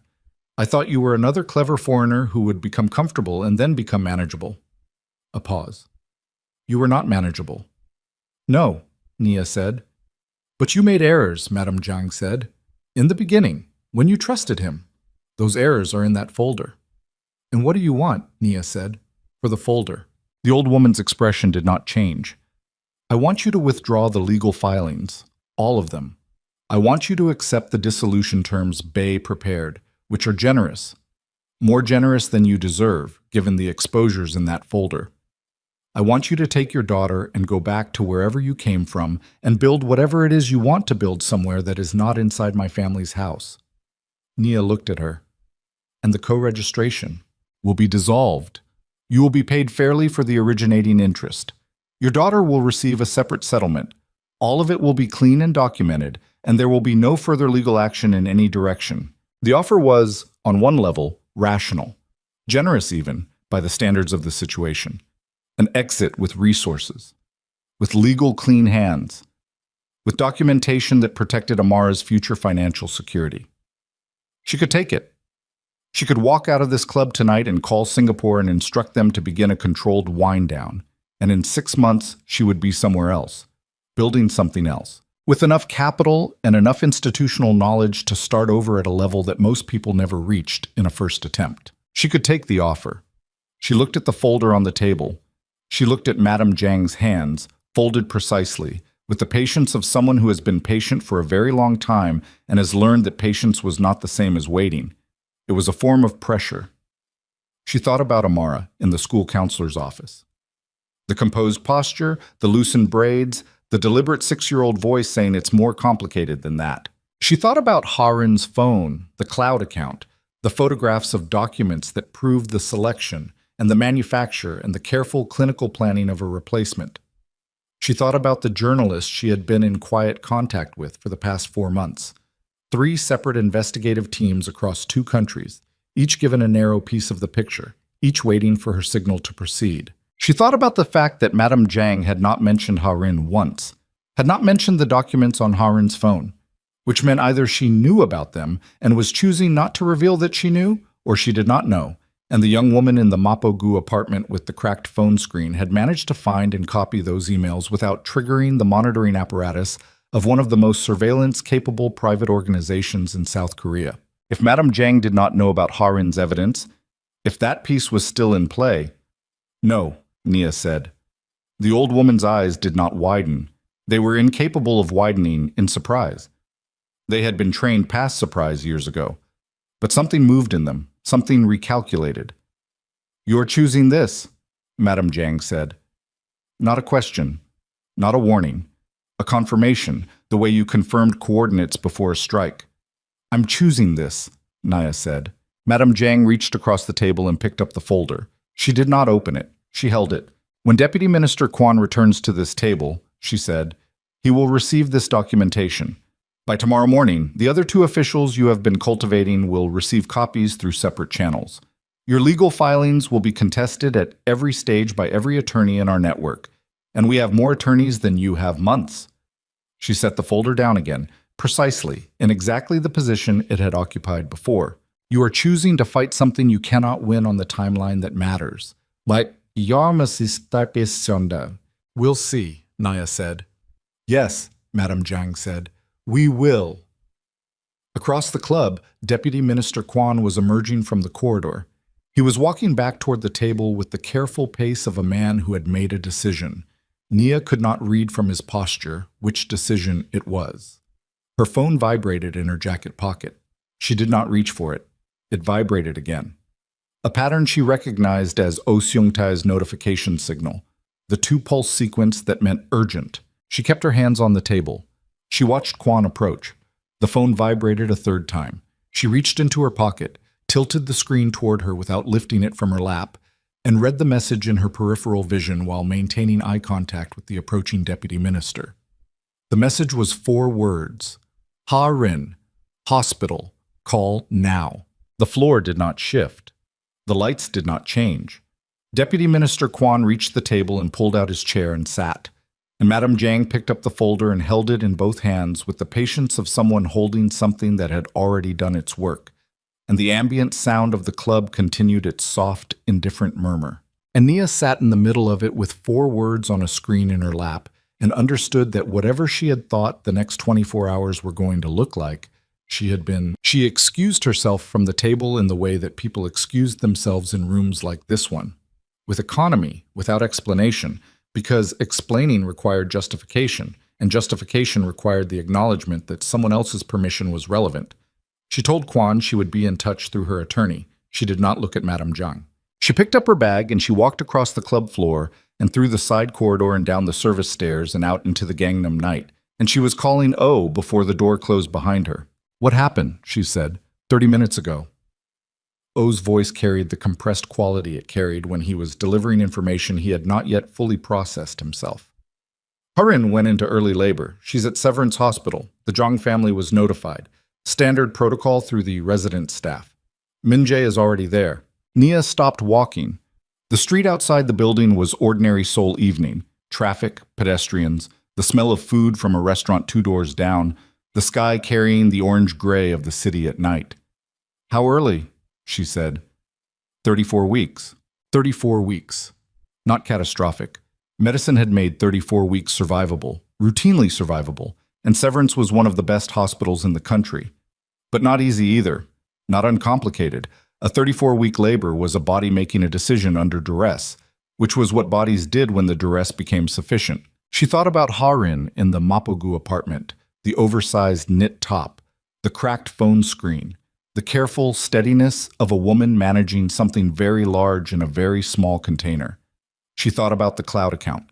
She thought about the 4 months of documented communication sitting in photographs on a device the Zhang family did not know existed, and she thought about what would happen to that device if Ha-Rin was in a hospital under Zhang family supervision and the cloud account password existed only in Ha-Rin's memory.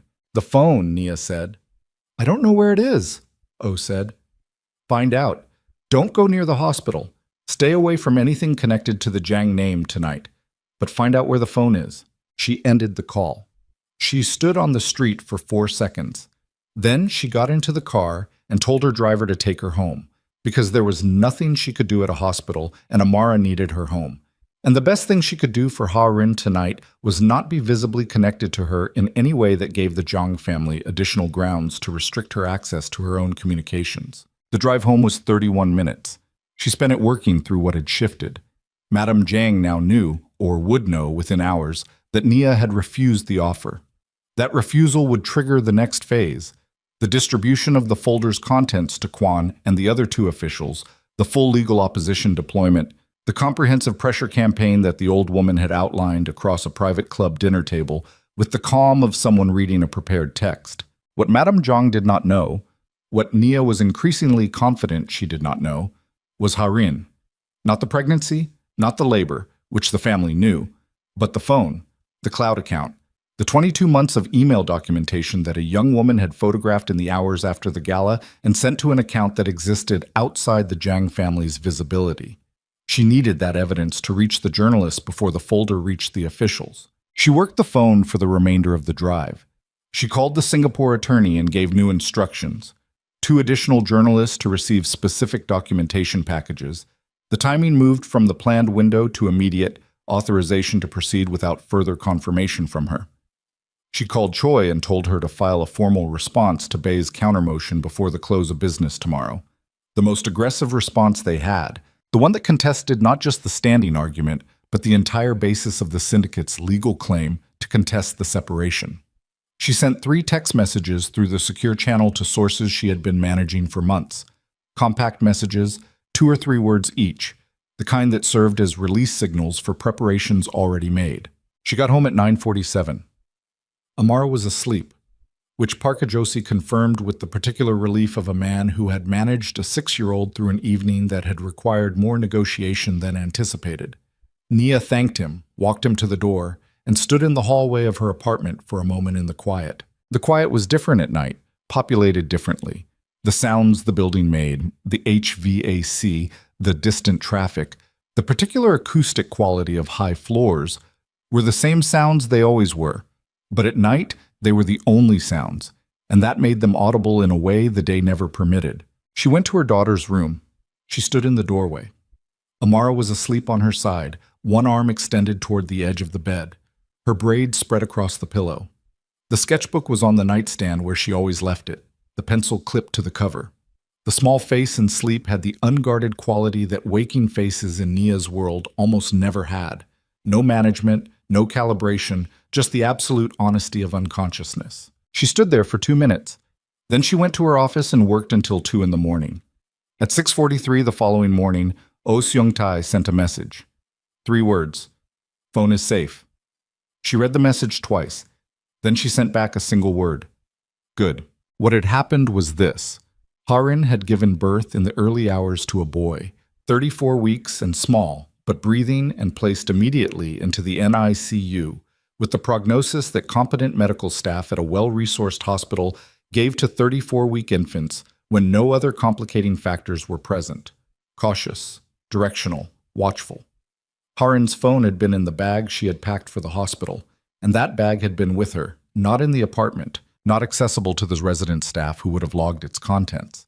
The cloud account was intact. The photographs were intact. Harin's attorney, the Singapore firm's sole associate, the number Nia had given her, had arrived at the hospital at midnight and had remained professionally in the capacity of legal representation for the patient. The Zhang family's presence at the hospital had been managed through that buffer. Nothing had been accessed that should not have been accessed. The boy had not yet been named. The first news article published at 7:15 that morning. Not one of the 3 journalist contacts she had provided documentation packages to. Those investigations were still being verified and prepared, which was the correct process and which she had known would take days rather than hours. This article was from a general news source, driven by the viral footage and the subsequent social media attention, and it was asking questions rather than providing answers. Questions about the nature of the Zhang family's international operations, about the legal status of the corporate entities associated with them, about the identity of the woman in the burgundy dress, and what role she had played in building the empire she had walked away from. The questions were the right questions. The questions were the beginning. By noon, 2 more articles had appeared. By 3 in the afternoon, a financial news outlet had published a piece specifically about Black Phoenix's international revenue structure and the question of legal ownership of the offshore entities. A piece that cited no specific sources, but whose accuracy in describing the corporate architecture told her that someone inside the investigative chain she had established had begun to move. Bae Jun-seo called her attorney at 4. The call was logged and relayed to Nia within the hour. Its content was a request for a direct meeting, not a legal proceeding, not a formal channel. A meeting between principals. She recognized this. It was the call that came when the legal strategy had encountered resistance and the person directing it wanted to assess whether a different approach was available. It was the call that meant the plan was not proceeding as planned. She authorized the meeting for the following morning in her attorney's office with both legal teams present and a precise time limit. That evening, she cooked dinner. Not from delivery, not arranged by staff. She cooked, standing at the stove in her kitchen with Amara on a stool at the counter, narrating the deep-sea documentary she was watching on a tablet. The domesticity of it was not lost on her. The deliberate absurdity of making rice and soup in the middle of a crisis that was generating national news. She did it anyway because Amara had asked, and because the act of standing at a stove and making food for a child was one of the few activities that made the day's particular quality of noise stop for long enough to hear something else. "Mama," Amar said during a commercial break in the documentary, "is our family different now?" Nia stirred the soup. "Yes," she said, "our family is different now. But it's still our family. It's still our family." Amara considered this. Like how a sea cucumber is still a sea cucumber even after it changes shape. Nia turned from the stove and looked at her daughter. exactly like that. The meeting the following morning lasted 4 hours. She sat on one side of the conference table in Choi's office with Choi on her left and the Singapore attorney on video screen to her right. Bae Junseo sat across from her with two additional attorneys and, which she had not expected, Min Jae. He came in behind Bae and sat at the far end of the table from her, and he looked at her and she looked at him, and the 7 years between them occupied the space between their chairs with a density that was almost physical. He looked tired. She had not seen him look tired before. He had always carried the particular quality of the constitutionally energized, the people who move through the world at a frequency slightly higher than the ambient rate. The tiredness on him now was not just lack of sleep. It was the tiredness of a structure that has been supporting more weight than it was designed for over a period longer than it could sustain. She looked at him and felt very little. Not nothing. She was not made of nothing, and 7 years did not become nothing overnight or over 18 months of careful strategic preparation, or even over the sight of a pregnant woman on a stage in a pale gold dress.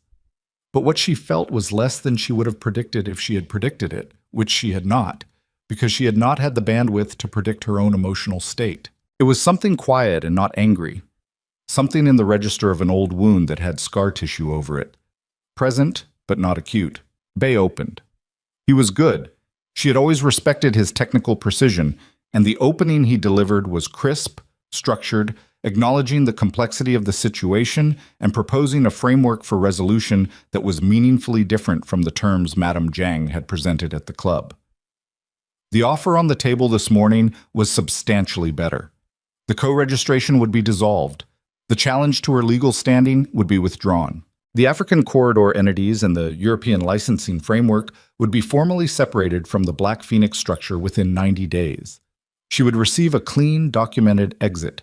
In exchange, the documentation she held, the financial records, the transaction histories, would be formally surrendered, and its use in any public forum would be permanently enjoined. She listened without interrupting. When Bae finished, she looked at her attorneys, and then she looked at Min Jae. "Step out," she said to the lawyers. Bae looked at Min Jae. Min Jae nodded. The attorneys from both sides filed out into the hall with varying degrees of visible discomfort, and Choi closed the conference room door behind her, and Nia and her husband were alone in a room for the first time since before the gala. The silence was different from all the silences of the past 2 days.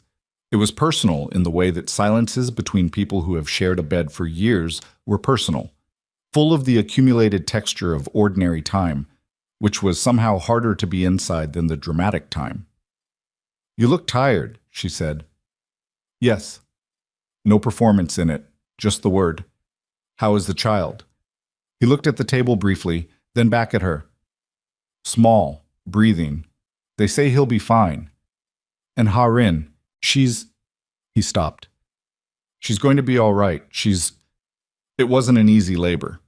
Nia nodded. She did not offer what she knew about Harin's state of mind, about the phone and the cloud account and the 22 months of email documentation.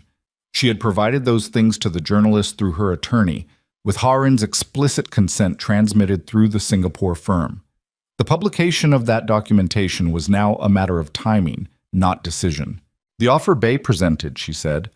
"Does it have your mother's agreement?" A pause. "Yes." She agreed to the full separation. The African corridor, the European framework, everything. "Yes." What changed? He was quiet for a long moment. He had the quality, in exhaustion, of being more honest than he was when rested. She had observed this in him across years, the way tiredness thinned the managed surfaces and let something more real come through. The journalism, the questions being published, the scale of public attention. He looked at the table. She calculated that a protracted legal fight under public scrutiny creates more exposure than a clean settlement. "She's right," Nia said. "She usually is." The admission cost him something. She could see it cost him, not in dramatic terms, not in the register of a man breaking, but in the smaller register of a man who had spent his life inside the certainty of his own position, encountering, at 53, the particular texture of being wrong in a way that could not be quietly corrected. "I want to ask you something," he said, "and I want you to answer it honestly. When have I not answered you honestly?" He looked at her. When did you know? That you were going to have to fight me?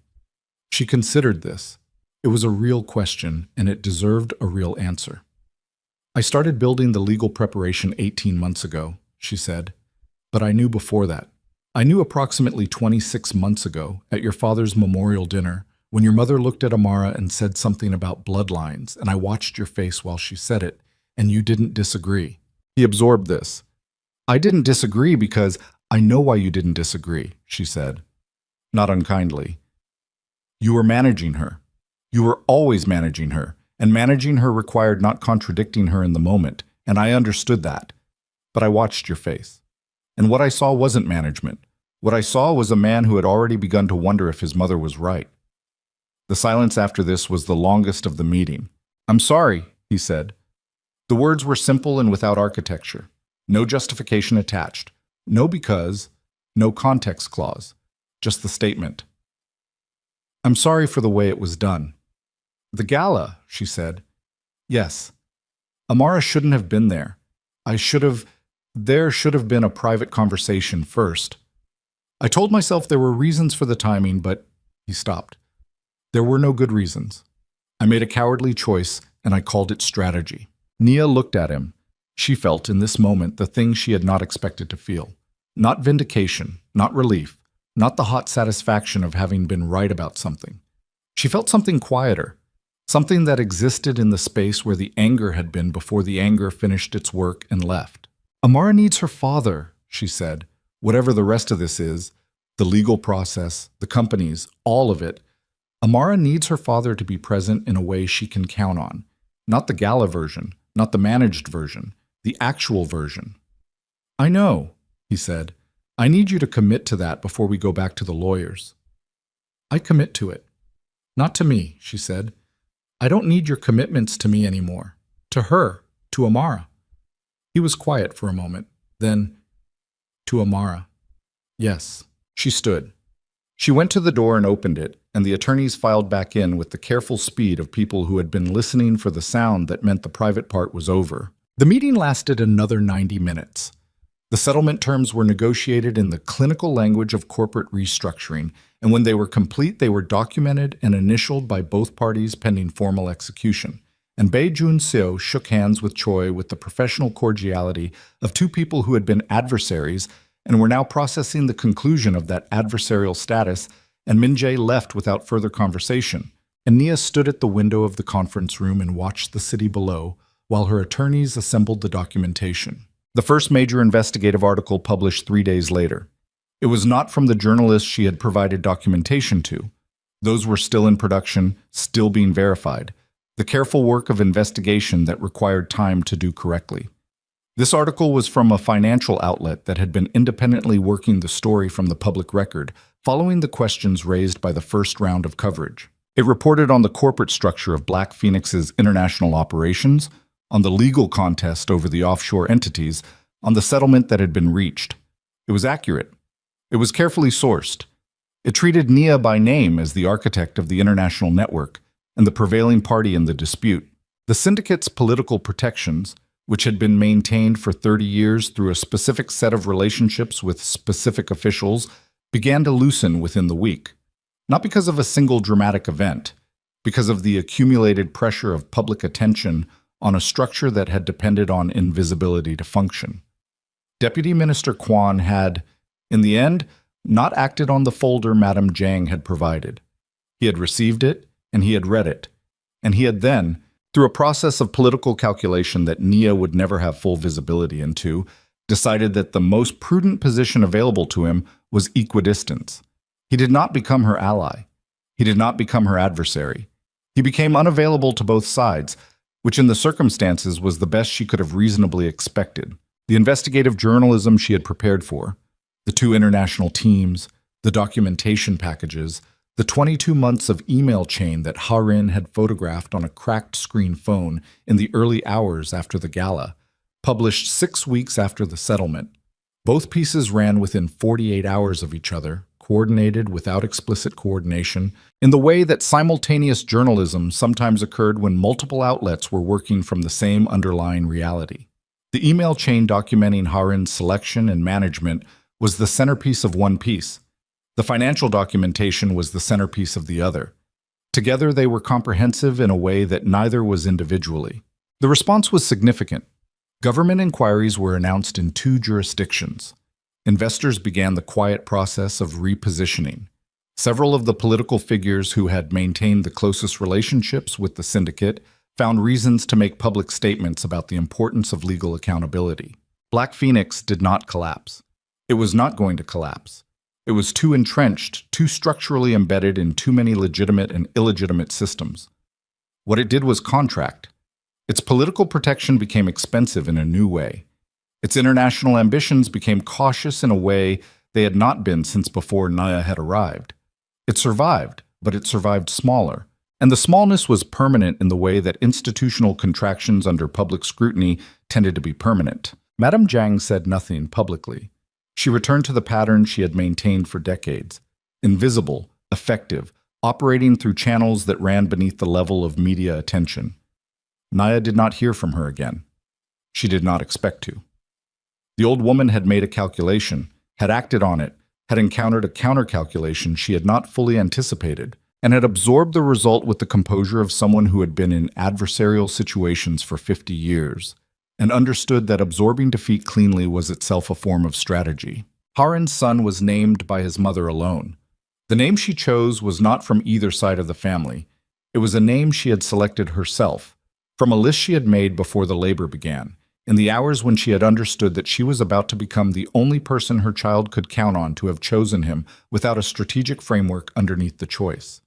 She left Severance Hospital on a Thursday morning and did not return to any residence associated with the Jiang family.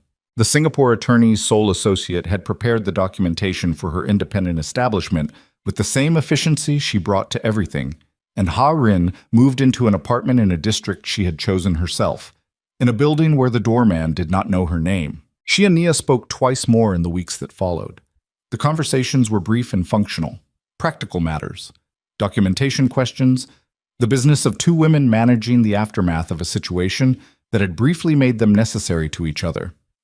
There was no warmth in them exactly, but there was a kind of respect that was its own temperature, the specific regard of people who have seen each other clearly under pressure and found what they saw to be, if not what they would have chosen, at least honest.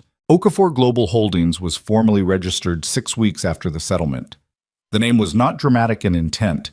It was simply her name, the one she had carried since before Korea, before Minjai, before the Black Phoenix Tower, and the 42nd floor, and the charity gala with its crystal chandeliers and 700 witnesses to the moment her previous life publicly concluded. It was her name because it was hers, which in the circumstances was reason enough. The company's first quarter exceeded projections by a margin that her financial team described, in the measured language of financial teams, as remarkable. The African corridor partnerships, freed from the overhead of the syndicate's institutional baggage, generated revenue at a rate that the original models had not projected for another 2 years. The European licensing framework, under the cleaner corporate structure, attracted 2 new partners within the first 60 days. She hired a chief operating officer, a Korean Ghanaian woman she had known from her consulting years, a person of equivalent precision and a completely different temperament, which was exactly what the company needed in a second seat. She rebuilt her team carefully, with the attention to character she now brought to all decisions that required trust, which was most of them. The company's sole office occupied a floor in a building 12 kilometers from Black Phoenix Tower. On clear days, you could see the tower from the window, which was not something Nia had planned but had also not avoided. It was there. It was part of the skyline. The skyline was not something she needed to edit. 6 months after the gala, on a Thursday evening in autumn, she stood at that window at the end of the workday and looked at the city. The city looked as it always looked, enormous and indifferent and alive with its own purposes. Seoul did not care about any individual story being conducted within it. It was too large for caring, too busy with the 10,000 simultaneous stories that a city of this size required to function. The light was changing, moving through the buildings at the angle it moved at this time of year. And the sky above the Han carried the particular color it carried in the transition between afternoon and evening, a color that had no good name in any language she knew and that she had been looking at from high windows for 7 years. Minjae had told her once, early in the marriage when they had stood at a different window looking at this same city, that Seoul was the only place he had ever been where the ambition of the people inside it was visible in the architecture. She had disagreed at the time. She had said ambition was not the right word, that what the buildings expressed was necessity, which was different. They had argued about this pleasantly, which was the way they had argued about most things in the early years. When argument had been a form of mutual interest rather than a form of management, she had been right about necessity. The buildings were necessary. Everything built in this city had been built because something required it, because the alternative to building was the absence that preceded building. And absence was not a condition that the people who had built this city were willing to accept. She understood that now in a way she had not when she said it, not as a concept, but as a thing she had lived in her own body over the past 6 months. The specific experience of building from the absence that follows a conclusion, when the thing that was is no longer and the thing that will be has not yet declared its full shape. It required a tolerance for the interim that she had not known she possessed until she was inside it, and it turned out she did. She heard footsteps behind her and turned. Amara was in the office doorway, still in her school uniform, her backpack on one shoulder. She had come directly from school to the office in the arrangement they had settled into, which Amara had declared she preferred to going home first, and which Nia had agreed to because Amara's preferences about the shape of their days had become, since the gala, a thing she attended to with new care. "You were looking at the city," Amara said. "Yes." "You do that a lot now." "Yes," Nia said. "I suppose I do." Amara walked to the window and stood beside her. She was 6 years old and would be 7 in the spring, and she had grown in the months since the gala with the speed that children grow when they are encountering a great deal of reality in a short period. Not taller, particularly, but denser in some way, more present. She looked at the city with the same focused absorption she brought to her sketchbook, which was the absorption of someone taking inventory. "Can you see the Black Phoenix Tower?" she said. Nia pointed. Amara looked. She was quiet for a moment, then, "It's not as big as I thought." "It's the same size it's always been," Nia said. "I know, but it seemed bigger before." She considered this with the seriousness she brought to things she was working out for the first time. "Maybe it's because we're in a different building now." The logic was impeccable. "Maybe," Nia said. They stood at the window together. The city moved below them, indifferent as it had always been, busy with its 10,000 purposes. The light continued its change, the sky above the Han moving through the color with no good name. In the NICU at Severance, a boy who had been named by his mother alone was past the critical wait and had been moved to a standard room. And his mother was learning in real time the specific knowledge that nobody teaches you because you can only acquire it through the experience of it. In a building on the other side of the Han, in an office that occupied 3 floors and carried the name of the family that had built it across 30 years, a man who had once been the most certain person Nia had ever known was learning something similar. The knowledge you only acquire through the loss of the certainty you had mistaken for truth. She did not wish him harm. She had examined this in herself with the rigor she brought to self-examination, which was considerable, and she had found that what she wished for Min-jae was not harm, but something more complicated. The hope that he would eventually understand what he had lost in terms of what it had actually been, rather than in terms of what it had cost him. That was a different kind of reckoning. It was slower and less dramatic and more permanent. She could not give it to him. Nobody could give it to him. It was either going to arrive on its own terms, or it was not going to arrive. She had her own reckoning to continue. There were mornings when the accumulated weight of the past year arrived before she was fully conscious, and she lay in the gray pre-dawn air and felt the total of it. The marriage, the preparation, the gala, the sessions, Harin's phone call at 6:15, the Gangnam Club, the folder, the meetings, the filings, the journalism, the building. All of it present at once, the way things were present in the state between sleeping and waking when the mind had not yet organized the day into manageable sequence. She lay inside that feeling and she let it be present, because she had learned that the feelings you tried to compress found their way out through cracks you didn't predict, and she preferred to feel things in the place she had designated for feeling them. Then she got up. She made coffee. She packed Amar's lunch for school. She went to work. It was not triumph. It was not the clean, bright resolution of a thing completely accomplished. It was the ordinary continuation of a life that had been rebuilt from the ground up while still being lived. The patched together, forward-moving, continuously unfinished business of a person who had chosen to stay in the city where her child was growing up and her company was growing, and the skyline contained, visible from her office window, the building where a version of her life had concluded. She had told Min-jae she had not sought revenge. This was true in the technical sense and true in the deeper sense. She had not organized herself around his destruction, had not dedicated her energy to ensuring his suffering, had not needed his failure to define her success. What she had done was simpler and harder. She had organized herself around her own continuation, around Amara, around the work, around the specific quality of presence that the past year had made possible by stripping away the managed surfaces and the strategic performances and the accumulated compromises of a life conducted at the center of someone else's story. She was at the center of her own story now. This was not a statement she would have thought to make before, because it was the kind of statement that sounds obvious until you understand, through the specific experience of not being at the center of your own story, what it actually means. Amara shifted beside her. "Can we go to the ocean soon?" she said. "You said we could go to the ocean."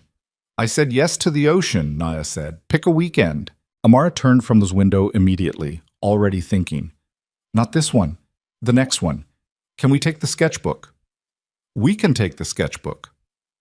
"I want to draw the actual ocean, not from a documentary."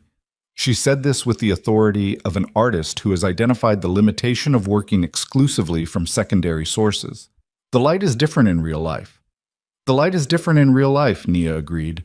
Amara nodded, the matter settled, and went to the couch in the corner of the office, where she always did her homework, pulling the sketchbook from the backpack first, as she always did, opening it to a blank page. Nia turned back to the window, the city below, the skyline. The tower that was the same size it had always been, visible from a different building. The empire she had once built for someone else still existed in that skyline, smaller than it had been, managed now by people navigating the aftermath of decisions made by others. The empire she had built for herself occupied the floor below her feet, the accounts her team had reviewed this morning, the calls she had taken in the afternoon, the partnership she had confirmed with a firm in Nairobi whose principals she had known for years, and who had been waiting for her to be in a position to work with them without the complications of her previous institutional affiliation. One of these empires had required her to be less than she was, to manage herself, compress herself, perform the calibrated version of her intelligence and her judgment that the room would accept without feeling threatened by. The other one required her to be exactly what she was, fully, without calibration, in the service of work she had chosen, and a daughter she was raising and a life that was hers, in the way that only things you have rebuilt from the ground, with your own hands, at significant cost, in a city that did not care, can actually be yours. She stood at the window until the light finished its change. Then she turned away from the skyline and went to sit with her daughter, who was drawing the ocean from memory, getting the light completely wrong and absolutely right at the same time, the way children drew things before they learned to be afraid of what they couldn't yet see.